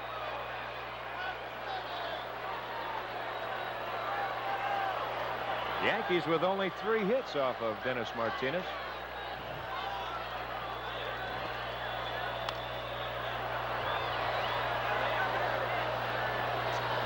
No balls and a strike. You know, I think if you saw that pitch right there, and if you've got any kind of velocity here, of course, we've talked about Death Valley out there in left center and center field. If you're a right-handed pitcher, at times you can afford to go high and away with velocity. If those left-hand hitters aren't looking for it out there, just get them to hit it out in left center. 1 ball, 1 strike. Well, there you see why Baltimore is where they are. One of the big reasons, a good staff ERA of 3.30. Yankees not all that bad at 3.70. No, really surprised me.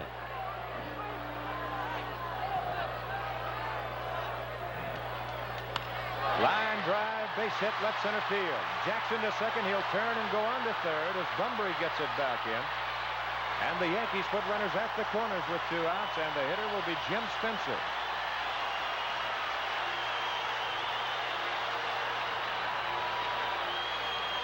Now hit number 4 for New York.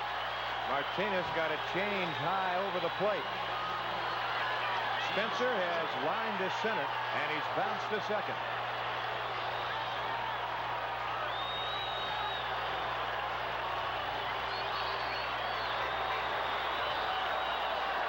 Earl Weaver again pacing down in that Baltimore dugout. Phone's ringing in the pen. And jackets come off. Well, he knows that Yankee ball club. There you look at Weaver down in the dugout. He'll just lean and he'll just kick that foot against the wall.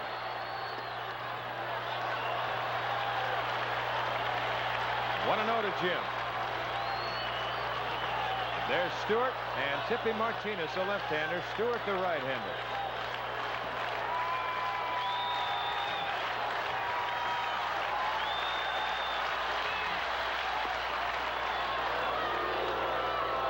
I think Spencer would like to have that pitch back. That's Tippy Martinez.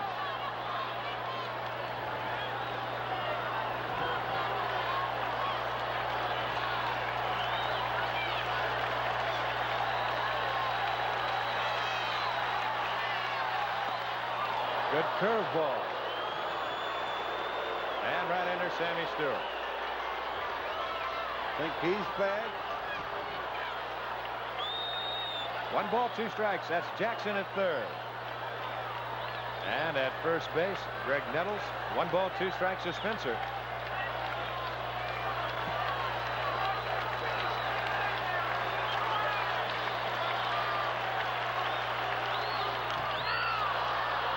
Just did get a piece of it. Well, this is about the only time the Yankee fans tonight have had a chance to kind of scoot up on the edge of their seats a little bit and said, hey, we got something going here. But they've got 2 outs, 2 on, and Baltimore on top, 4-0.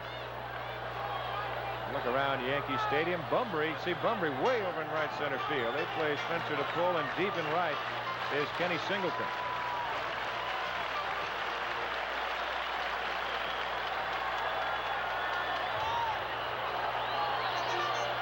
ball, 2 strikes.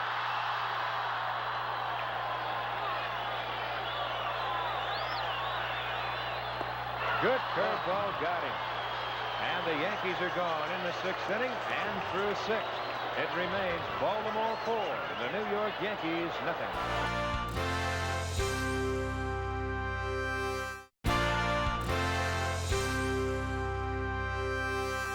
Now that's the story from Yankee Stadium. Baltimore on top 4-0. As we go to the Yankee 7th inning of play, it'll be Lee May, Benny Ayala, and Rich Dower. Just reading in the papers today, Lee's brother Carlos May had a home run and playing over in Japan right now to win a ball game. It's funny, Lee got a message from his brother wanting to send him a can of pine tar. Evidently, pine tar not available in Japan. $40 a pound. To get the pine tar in Japan, the Royals are still batting, and they've scored 11 runs so far in the 7th inning. They're ahead 14-5. I think they've smelled the sniff of the pie somewhere. May, easy ground ball to Randolph. And that's one away. You could see that time. Guidry says, well, you've proven to me that you're looking for something inside, Mr. May. Now just hit this little fastball outside. He's hit 2 ropes, a home run and a double tonight, scored 2 runs. How about Japanese? But I watched the Japanese game last night on cable television. I saw Sadaharu O hit into a game-ending double play. How many homers does he have? I don't know. Here's Benny Ayala. He is singled, and he did his job moving the ball to the right side, and that will go down as a base hit in manager Earl Weaver's book because he moved May to 3rd. That ball hit well left center field, and Mercer a long way to go. He can't get it. It'll go to the wall. Ayala on his way for 2. He'll make it easily. You know, this is, I think I mentioned this last week. Well, here's a guy like Ayala who's been around a while. As we're going to get a runner for Ayala. Look at this pitch one more time. He just hit a rope. That's it. Nailed it. Lowenstein goes out to run for it. But here's 2 guys. Ayala, Lowenstein, Terry Crowley. Crowley has been amazing. They're guys that are older. They've been around a while. And Weaver says, I don't have to worry about him coming up and say, hey, why am I not playing? Why don't I not play? Why don't you trade me? Either play me or trade me.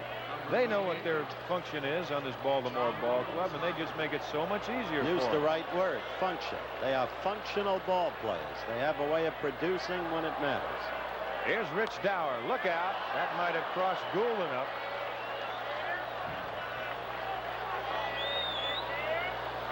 Now moving to 3rd is Johnny Lowenstein, Earl Weaver, and Frank Robinson. Look at this pitch again. He set up outside, didn't he? Not much. Well, I see what it did. He just short hopped him. That's a tough pitch to handle. A wild pitch charge to Ron Guidry, and now the Yankee infield has to come in again. 1 ball, 1 strike. Cal Ripken making the play. In the Baltimore bullpen now, Tippy Martinez is sit down. John Flynn, a young right-hander they brought up to replace the roster spot of Jim Palmer when he went on the disabled list, and Sammy Stewart are throwing.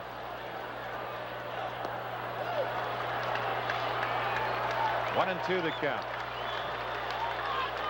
There's Flynn to the right of your screen. Sammy Stewart ready to deliver now. And that is Lowenstein to 3rd base, runner at 3rd.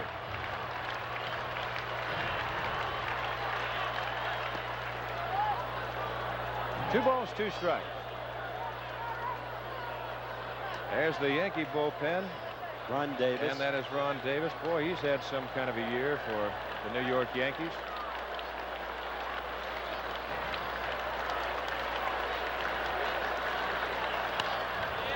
A contact play. They come to the plate, and that's all. They will go no further.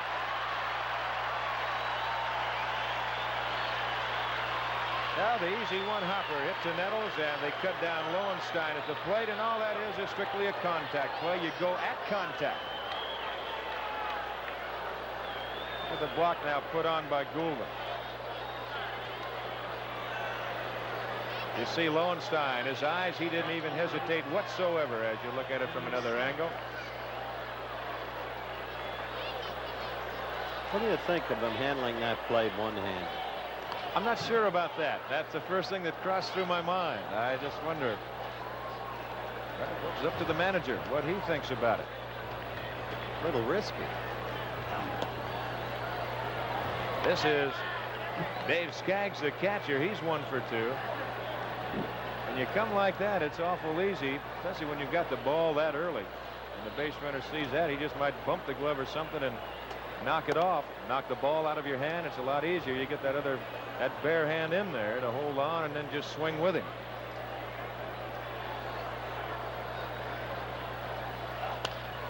Fly ball shallow right center field. Jackson's there, got the room. And that's out number 3. Baltimore is gone in the 7th inning. And through 6.5 it remains 4-0 Baltimore.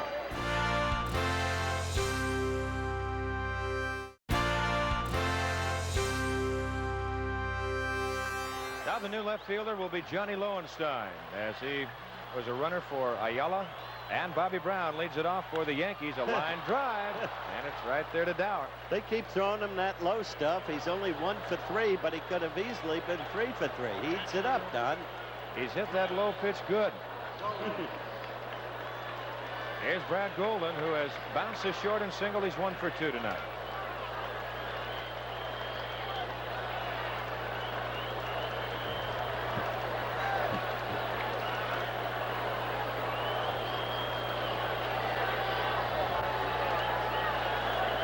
Now Dennis Martinez trying to pick up his 15th victory of the year to tie Tommy John for the most wins in the American League in that department. It's getting closer. He's allowed the Yankees only 4 hits tonight. There's to the alley, left center. Lowenstein, a long way to go, and runs it down. They make the plays, don't they? Well, they do make the plays. That ball was hit well. The advantage that Lowenstein got, it came off the bat of a left-hander. And the ball was actually slicing back to him. Look at that left knee. That's on the ground. He made up his mind. He was looking deuce, and he got it. He was going to hit it if he had to do it on the bounce. So Weaver put his better and swifter left fielder in there, and that proved out for him. There's Bucky Dent with 2 gone.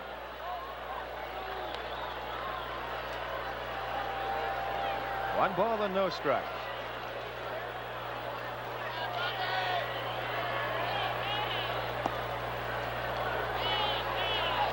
Two and 0.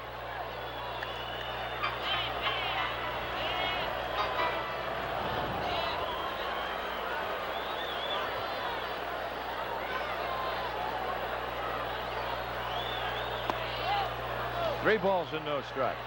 Well, you know, Howard, you talked about the functional ball players, or the players that I named a little while ago. Terry Crowley, Ayala, Lowenstein. Outside of Bumbry, to show you this year of Lowenstein this year, Bumbry with 25 stolen bases. Lowenstein is second with 15 as Dent draws the walk.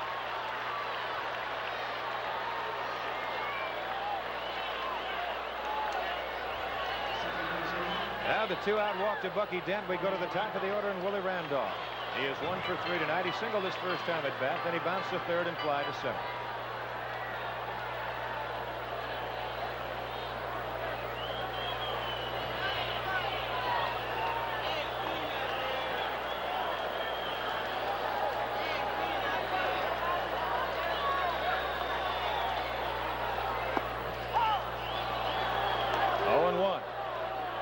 Bucky found that a little low for his taste.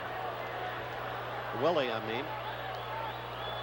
Right now, that is the 93rd pitch thrown by Dennis Martinez. I'd have to think that's pretty well on par for him. 2 outs in the 7th inning.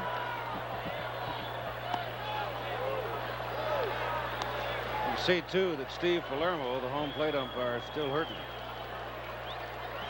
Hanging his head and stretching back there. He's not alone. No, he's not.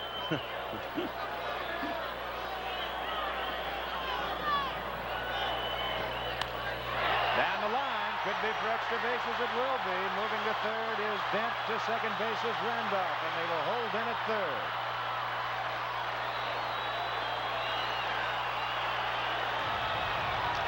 Two men got on base last inning with 2 out. Spencer Fan. Look at it again. High curveball. Second inning in a row. 2 men on base. 2 out.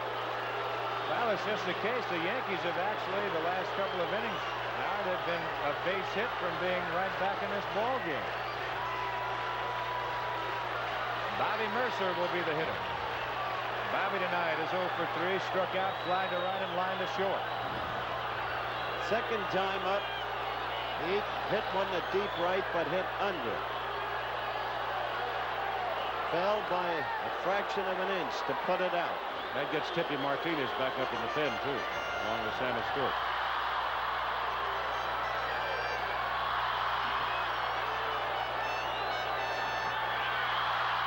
Well, the Yankees, the last 2 innings, their rally going, but they've had 2 outs.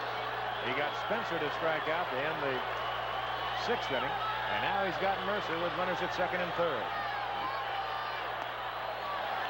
1-0. Well, that says a lot, doesn't it? 0 for 15 with 2 outs and runners on base.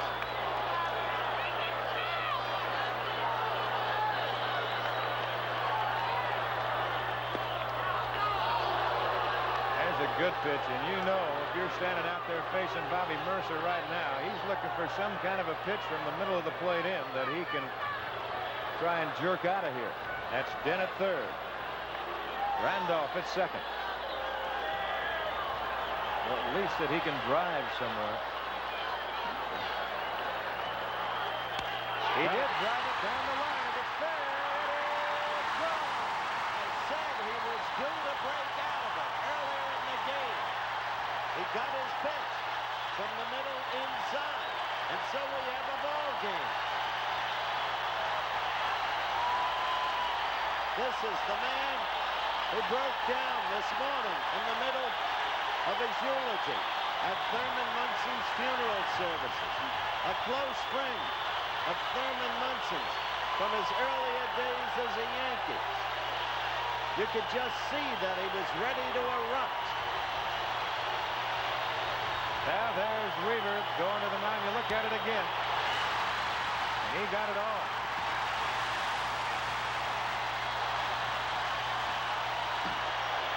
And as George Steinbrenner said earlier, when he came on live with us, there's no quitting that team. The bat let out. And Earl Weaver is not going to quit in his young right-hander. He's going to stay with him. And Chris Chambliss will be the hitter. If you look at Bobby Mercer in the Yankee dugout. It is now 4-3 Baltimore. High with a breaking pitch. And you know Chambliss is looking for the same thing.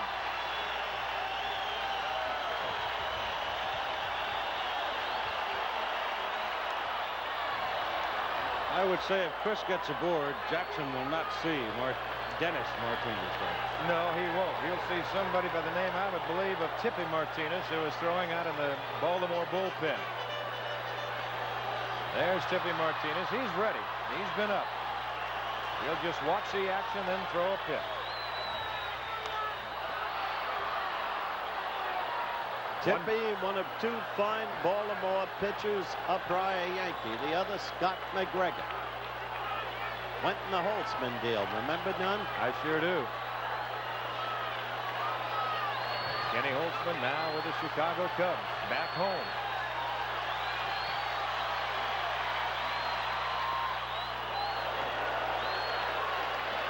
Shot at Mercer and Pinella. Munson's 2 closest friends, the 2 men who delivered eulogies this morning. Mercer breaking up, unable to go on. High with a breaking pitch, and the count goes full at 3-2.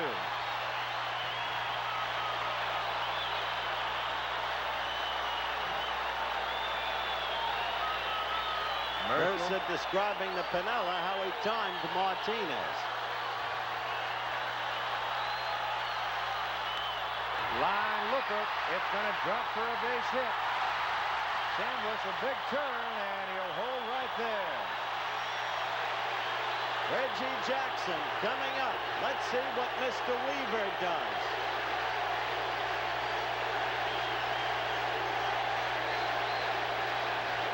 Earl Weaver still in the dugout. Now, here he comes. This'll be it. Now, Earl Weaver going to the mound, and that will be all for Denny Martinez. He has pointed to his left arm. And they will go to the young left-hander. It'll be Tippy Martinez. And right now the pitching change in the Yankees 7th. It's Baltimore 4.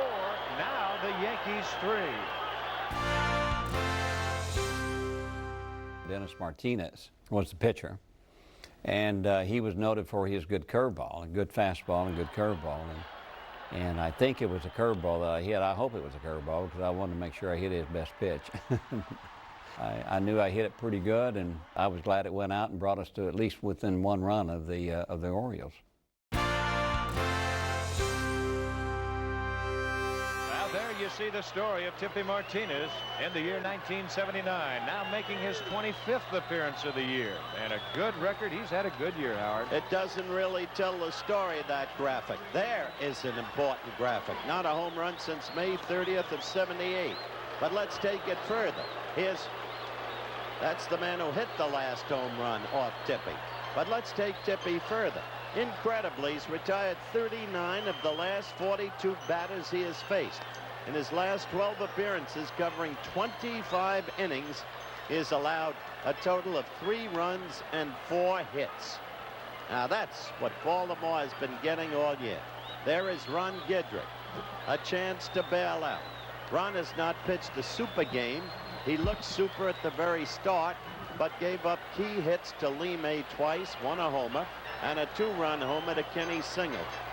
Yet, he was not smashed. He always keeps you in the game. He remains an exceptional pitcher.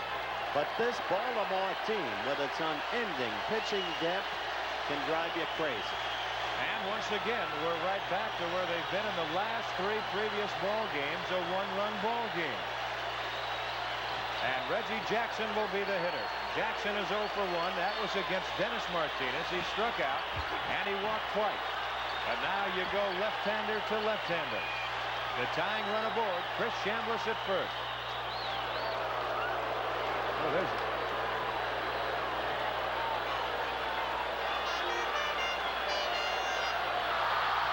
Now Chambliss representing the tying run at first base. A good curveball shown by Martinez. Quite a difference in the velocity of his curveball and his fastball. From his namesake.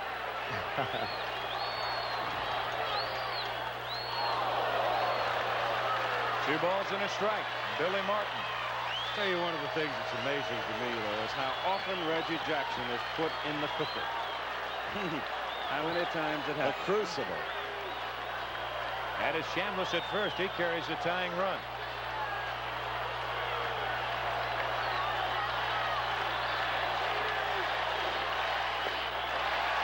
Ball 3.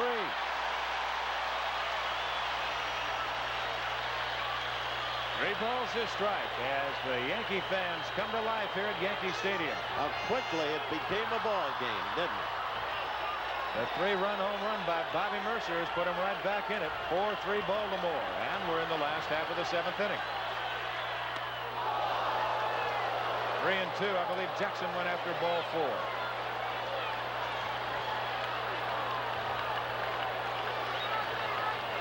Right-hander Sammy Stewart throwing by himself in the Baltimore bullpen.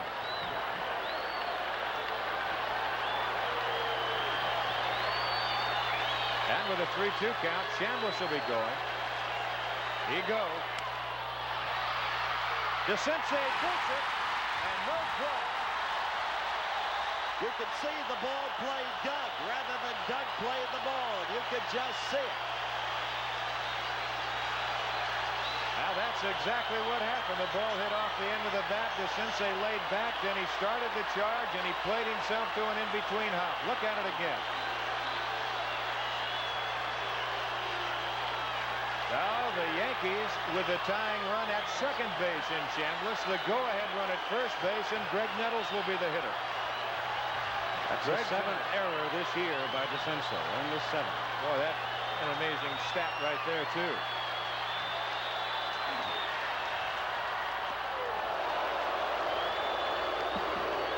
The fans boo, but Martinez didn't want to get the curveball where he got it. A high breaking pitch inside. Well, I don't know. graphic says much, perhaps, but you saw the graphic on Bobby Mercer. 0 for 15 with 2 outs and runners on. And you just wonder when the odds. That's right. He was due to explode. Nettles started hitting yesterday with a home run. 1 ball, 1 strike. That's Chambliss at second base. He's the tying run. Jackson at first, the go-ahead run. 3 runs in for the Yankees here in the 7th inning. Baltimore leading 4-3.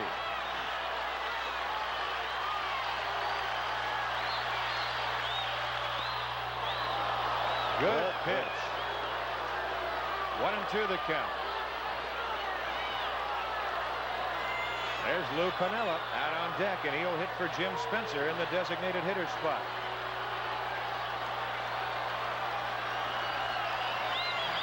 If he gets a chance. If he gets a chance. This inning. Ooh. Flirting with danger up there. That high breaking pitch. Count remains at 1-2. 2 outs, 2 on. 3 runs in.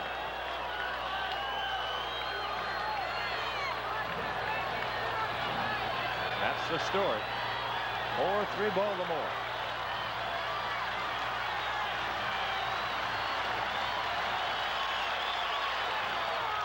Got him on the curveball. Now the Yankees are retired in the 7th inning, but they come up with 3 runs on Bobby Mercer's 3-run homer. And it's now Baltimore 4, Yankees 3 through 7.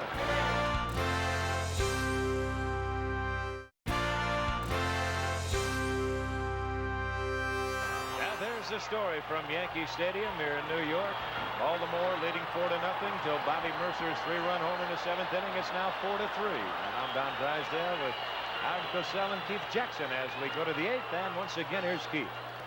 All right, Don, we'll look at Al Bunbury, the top of the order, then Kiko Garcia and Ken Singleton as they come up here in the top of the 8th inning in a 4-3 ball game. Well, I've got to say this, big man, you brought some excitement for the home folks. Trying to help the team out. This thing has become almost ridiculous. Kansas City scored twice more in the 8th. They now lead Toronto 16-5. Yeah, but they'll be tired running around bases tomorrow night. Bunbury stands in, and here's Ron Guidry hanging in there, hums him high and tight for ball 1. Our director, Chet Forte, will have a birthday tomorrow, and it's amazing how the years pass. He's closing in on 50. No. Inside again. He got out of Columbia in 58, and he's now 32. And that isn't even being finished with the front side. Got the inside corner. 2-1. That's only through 7 holes. Lost 6 pounds, though. He got a little bounce back in his step. 2-2. He loses another 6. He'll bring back the 2-hand set. Al had a with Johnny Grubb. Little grin on his face over that one. It's 2-2, and Guidry still has heat. Fouls it away to hold it at 2-2.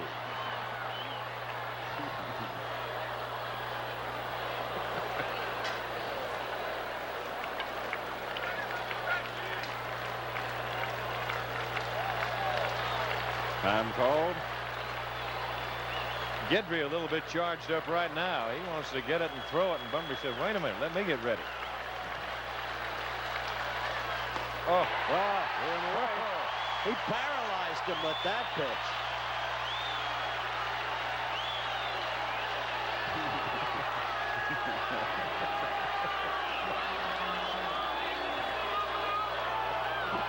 So Bunbury, after some talk with Steve Palermo, goes to the dugout, and here is Kiko Garcia. Struck out swinging twice against Guidry, been aboard on the fielder's choice, and was on base when Singleton hit the home run. Punches to the right side. Chambliss boxes it around a little, goes to Guidry. Ron wins the foot race, 2 down. that's a good play by Chambliss. That ball was hit hard. He couldn't back up, go forward, do nothing but hold his ground, and he just stayed right with it. Reds won a big one, trail the Astros now by 4.5. Giants, who had been beaten like a drum by the Dodgers over the weekend, are now leading 4-0 over the Dodgers in the 7th. Sure you haven't been hanging around Milton Berle? I've been hanging around Keith Jackson. 2 down. Strike call to Singleton on the outside corner. You're right. Guidry has come out with flame in this top of the 8th inning.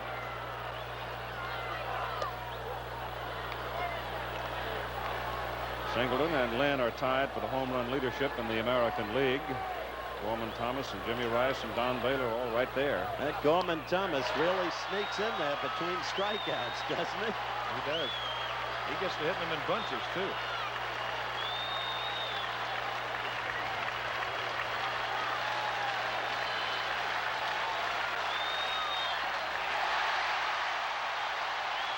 So Guidry is very impressive in the top of the 8th inning after 7.5.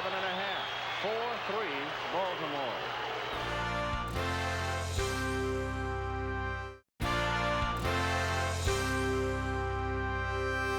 Now this is what we told you innings ago Earl Weaver would do. Belanger now in at shortstop. A typical Baltimore one-run game. They're 1 run ahead and hanging on. And in goes Belanger in place of Garcia, the better fielder. We love you, sweet Lou. And there is Lou Piniella, the man who was so emotionally drained over the death of his closest friend, Thurman Munson, that after delivering a eulogy this morning at Thurman's funeral services, he elected not to star, and Billy Martin understood. But now, clutch situation, leading off the bottom of the 8th, Piniella comes up to hit for Spencer. Lenny Randall is out on the on-deck circle. Right-handed hitter. He may come in for Brown. Piniella. Now, at the plate, there's Lenny Randall, who has been much traveled over the last couple of years. Was that a foreshortened lens? Piniella swings and fouls it back. And the count is 1 ball and 1 strike on Lou. Tippy Martinez relieving Dennis Martinez in the 7th. Dennis 6 2/3, 3 earned runs, 7 hits, struck out 5, walked 4. Both bullpens are busy. Next week you'll see either Pittsburgh at Philadelphia or Montreal at Houston. Right here on ABC's Monday Night Baseball. Either way, it's a long trip from Seattle. Belanger loops the throw over in time to get Piniella. Isn't it amazing? Weaver puts in Lowenstein in place of Ayala. Lowenstein makes a great play. He puts in Belanger in place of Garcia. Belanger makes a fine play. Is it Steen or Stein? Stein. You never know. From Look town at to that. town. Here's He Randall. recognizes he's a genius. He will graciously accede to it. Reason I know I asked you. Stanhouse in the Baltimore bullpen. as Tippy Martinez finds the strike zone against Lenny Randle. Ray Burris and Jim Cott are now up in the Yankee bullpen. 4-3 Baltimore, top as the Yankees battle in the bottom of the 8th inning. Here's Don Stanhouse. You've got one out as Piniella grounded out to the shortstop. Randall checks on it, and the pitch is just low. It is 1-2. Released by the Mets in '79, signed with San Francisco as a free agent, went to Phoenix, then traded with Madlock and Roberts to Pittsburgh for Ed Whitson, Holland, and Brining, assigned to Portland, and then purchased by the Yankees August 3rd this season. We saw Tippy Martinez last Monday night throw one pitch to retire the side in Milwaukee. It is now 2-2 for Randall.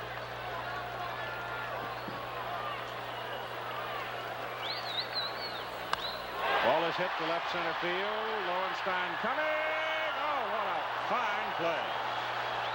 Functional players. Weaver looks smarter and smarter, doesn't he, Don? Now Billy Martin's going to go out and protest this, and let's look at it one more time. That ball sinking in a hurry, and Lowenstein Can't see it there. can't see it from that angle. Martin talking to Rich Garcia, who was on the move out towards the play. Showing him what he caught it by. And we take another peek at it. And there it is. Oh, he caught it. He got it. He sure did.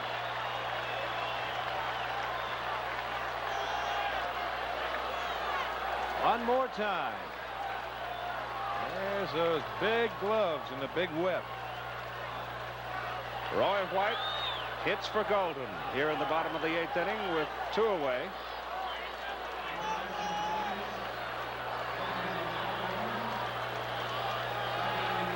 What a difference those gloves make. Oh, boy. That's why Duke Snyder insists that Billy Cox was better than Nettles, Robinson, or anybody else at third, because Billy played with the little glove. Remember in Baltimore, Duke argued with us? That's exactly right. Pitch is high. Well, that's just been progress. The gloves have gotten much bigger. I tell you, sometimes when you're out there on the mound, though, you're happy they've got a little bit bigger, something to knock them down with. That's foul back to the plate. Roy White now with a 1-1 count. New ball goes to the mound. Tippy Martinez doesn't spend a whole lot of time rubbing on it, does he? He just puts it in his glove, gets his sign, and comes right at you. And that's cued foul, ricocheting out into right field. One of the interesting things when you study the New York Ball Club, what's happened over the last year, on the roster tonight, there are 9 players who were not on the team opening day. This is a World Championship Ball Club, remember. And there are 6 others who can become free agents at the end of the season.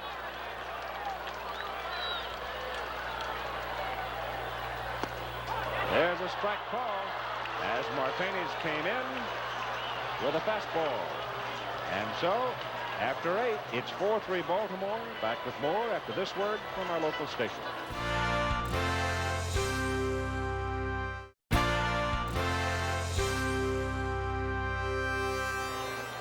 All right, the changes for the Yankees defensively as you look at the line score. Lenny Randle goes into center field. Jerry Narron comes back of the plate for New York to handle the catching since Brad Golden was taken out of the lineup. And that's not a position that Lenny has played a whole lot of. There's Jerry Narron, big fellow, back to the plate. Where's Benitez? Is he banged up? Disabled list. Okay. So he's not available. So here's Guidry. As you see, the statistic that Howard quoted some time back, where the Orioles have taken a lead into the 9th inning 63 times and won 62 times. Isn't that unbelievable? Now it's Eddie Murray, Doug DeCinces, and Lee May for the Orioles.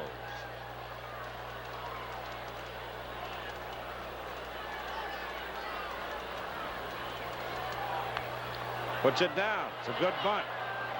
And it rolls fair. And Ed's aboard. Now, that was the only play they could make right there. They pull out all stops, don't they, Don? Well, they're just a good, sound, fundamental ball court. There's a case where Nettles was playing back. Of course, Murray, good power. So I just want to get on, see what can happen here. Maybe we can get another run. DeCinces hitless in the ball game. Well, let's see if he can mount a charge here against Guidry. They'll try to keep Murray close. Murray has not done much running this year for Baltimore, but the last time he was on first base, remember that Guidry played catch with Chambliss quite a bit. Whatever that means. DeCinces will swing away, and he takes a strike. Davis and Gossage are now in the Yankee bullpen, and you can see Doug either is not very handy with the bunt situation, or else You might see Earl Weaver starting Murray right here if he's not going to bunt with DeCinces. Lee Mays on deck. He's homered and doubled for Baltimore tonight. A 4-3 ball game in the top of the 9th inning. That goes up the handle that time. It's 1-1 as the pitch was outside. What was that stat? When's the last time he had a sacrifice bunt? 76? It's incredible. That's amazing.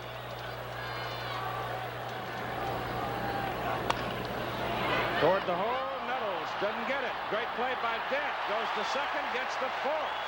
How do you do? Boy, there was a great play by Bucky Dent. If Nettles comes up with that ball, it's a double play. And they were guessing right. He was not going to bunt as DeCinces hits it out on the end of the bat. Now, Nettles gets over. He actually gets to the ball, but then it looks like it just skips by. Look at the play by Dent. And a good play by Randolph at second base. I'll tell you, they were fortunate. He deflected the ball to Bucky. He got it just enough of it, I guess, to slow it down a little bit. Here's Lee May now with DeCinces at first on the fielder's choice. Outside, ball one. Well, we've mentioned before that May has hurt Guidry twice tonight inside. And the last time he was at bat, he moved the ball to the outside part. He hit a ground ball to the second baseman Randolph. Outside again, ball two. It's like banging your thumb with a hammer. After a while, when it starts hurting a little bit, well, you say, well, I may as well try and miss every now and then. There's one. 2-1. Game. I hear that one again. It's like banging your thumb with a hammer. You never used a hammer. You wouldn't know.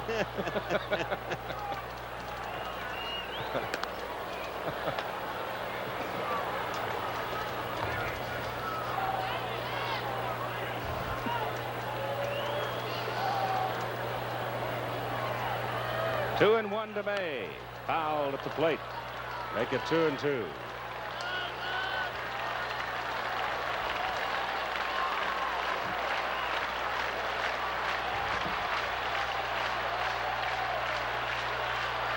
Lowenstein, the on-deck man for Baltimore. Our second straight one-run ball game. And I repeat, under the circumstances, a corking ball game. The subtle skills of this amazing Baltimore team always in evidence, brilliantly managed. The guts of a Yankee ball club torn apart by tragedy. He got him on his 115th pitch of the night. Ron Guidry strikes out Lee May.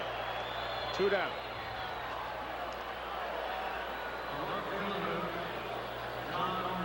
Nine for Guidry. Seemed to find new life with that Mercer home run in the bottom of the 7th with 2 on. Well, they're definitely in it. You got to say that for them. And of course, as you look at the Yankees coming up, there's Guidry. Well, he's had some August put together back-to-back, especially last year. Well, this last year and this year. Last year he was just unbelievable. But he got a good ERA this year. Lowenstein up. The Sensei at first. Lowenstein's solo home run Friday night gave Baltimore a 1-0 win over Louis Tiant. Pulled the trigger and missed. Tell you, Keith, you don't fool around with this guy either, because about the time you take a deep breath and say, well, here's Lowenstein, you turn around and say, well, why did I throw that one? The Sensei goes, the throw. They got him. So Naran shoots down to Sensei at second base. One more chance for the Yankees as Baltimore leads 4-3.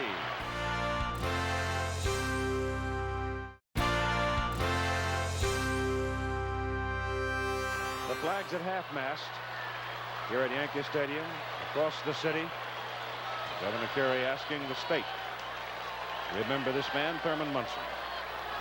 In case you somehow have missed the information, Thurman killed in the crash of his jet airplane last Thursday afternoon while practicing touch-and-go landings in the at the Akron-Canton Airport. All right, Bucky Dent is up for the Yankees in the bottom of the ninth inning with Willie Randolph on deck, and then Bobby Mercer. Baltimore leads by a score of 4-3. There's a strike. It's 2 strikes now as Tippy Martinez is on in relief of Dennis Martinez. Dennis is still your pitcher of record, as is Ron Guidry. Pitch is high. I just say this, hopefully without being maudlin, Keith,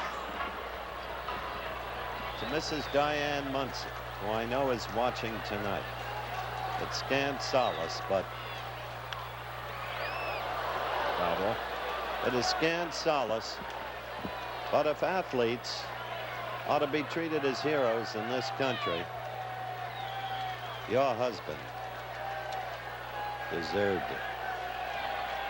If integrity and decency and honor matter, Thurman Munson represented all of it. He represented another part of the game, part of professional sports and part of sports that I like. He was a gamer. Yes, he was. You never had him down. The ball is punch foul to the right side. We're talking about the changing look of the Yankees that seems almost certain for 1980. We mentioned the fact there are 9 players who are on the roster now who were not on the team roster opening day. But there are 6 others who can become free agents, including the man at the plate, Bucky Dent. He checks on it. Skaggs appeals. Bill Howell at first says no. The count is 3-2. Dent's negotiations are close. Don Hood, nothing said. Greg Nettles, they're talking. Jim Spencer, not been discussed. Fred Stanley, some interest. Roy White, open to go to any team. 3-2 to Bucky Dent. Baltimore sitting on a 1-run lead, 4-3.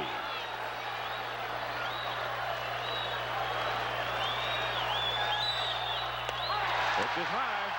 You could just see Billy Martin in the dugout saying ball 4, ball 4, ball 4, and that's exactly what he got. Tying runs aboard, and the top of the order is scheduled. Randolph, Mercer, Chambliss, Charlie Lau, and Martin. Lau, the hitting coach. Weaver on his way to the mound. This may be one of the best kind of a ball games the Yankees could have had under the circumstances, though, because worn emotionally, filled with sorrow, they've come now and they're in a corking good baseball game. And Weaver always comes out in these situations like he's angry. Have you noticed? Now, what he's doing right now is the same thing he did to Stone. The biggest thing, last week that we had the game in Baltimore, and you're walking the tying run aboard. That's and right. all of a sudden, you've got the winning run standing at home plate. Every man that comes up there, if you don't get a double play, you've got the potential winning run taking a whack at you. You're playing at home, and you play for the tie. You would play for the tie if you're Billy Martin. The old maxim. Bottom of the ninth inning. 4-3 ball game. DeCinces is inside the bag at third, anticipating bunt. Here comes Murray down the first base line. It's bunted toward the first base side. A good one. Martinez goes it away down the right field line. The right fielder Singleton has to come in, and the runners move up. With Dett going to third and Randolph to second. Which is exactly why you play for the tie at home. Well, Earl Weaver had everything going in his favor, even if all they do is get the sacrifice, because all you've got, as you look at it again, Martinez, you could see him kind of start to hesitate because the second baseman was not there. And as soon as he hesitated, he let off of the throw and he threw it wide. But what you're doing here, where Weaver had the advantage, you've got Mercer, Chambliss, Jackson, and Nettles, all left-handed hitters, coming up to face Martinez, a left-handed pitcher. You're still in that situation. It's a sacrifice and an error on the pitcher. It was Mercer that put the Yankees back of the ball game with his home run in the 7th inning.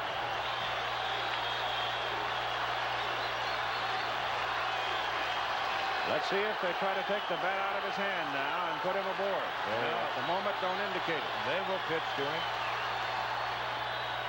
Breaking pitch is in for a strike. 3 left-handers in a row that Don just mentioned. What they're going to do, Keith, they'll give up the run for the out. They don't want to do anything. They're not worried about cutting the tying run off. Nope. Worried about the man out at second. That's exactly right. That's the all-important run. Randolph is the winning run. That's foul. And Martinez has the edge of 2 strikes. Little bit of tension. What? A worn and drained ball club. Going against a statistic that's incredible. 62 out of 63 Baltimore victories when they went into the 9th inning leading.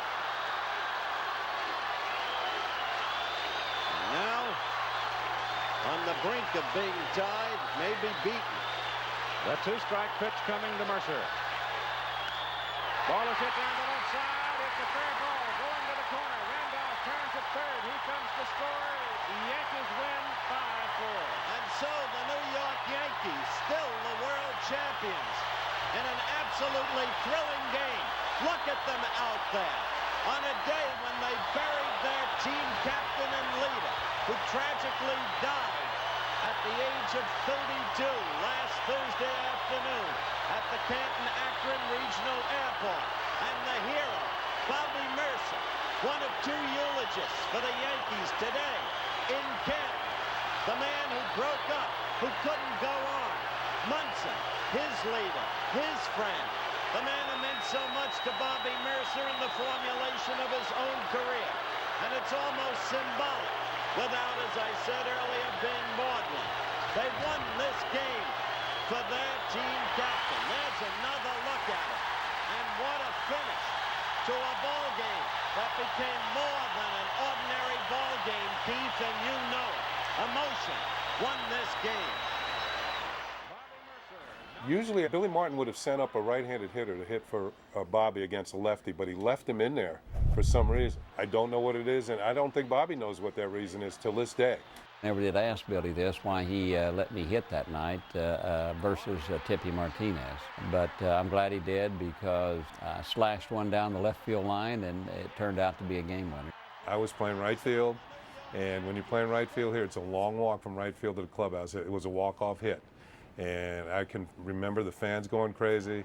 And when I got back to the clubhouse, I was thinking, well, if they're going to win one game, maybe this should be the one that they win. And we were happy that we won.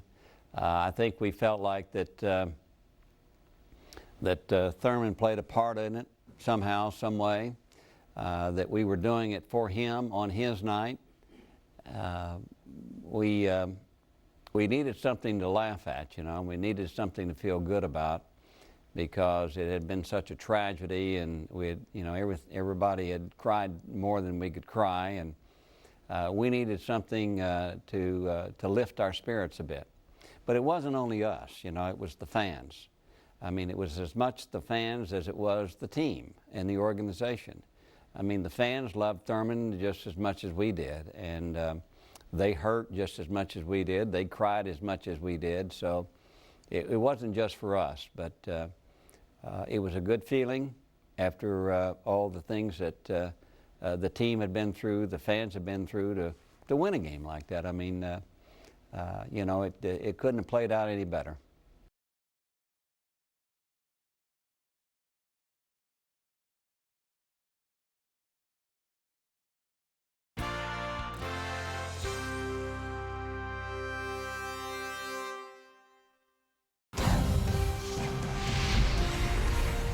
The proceeding has been an exclusive presentation of the Yes Network.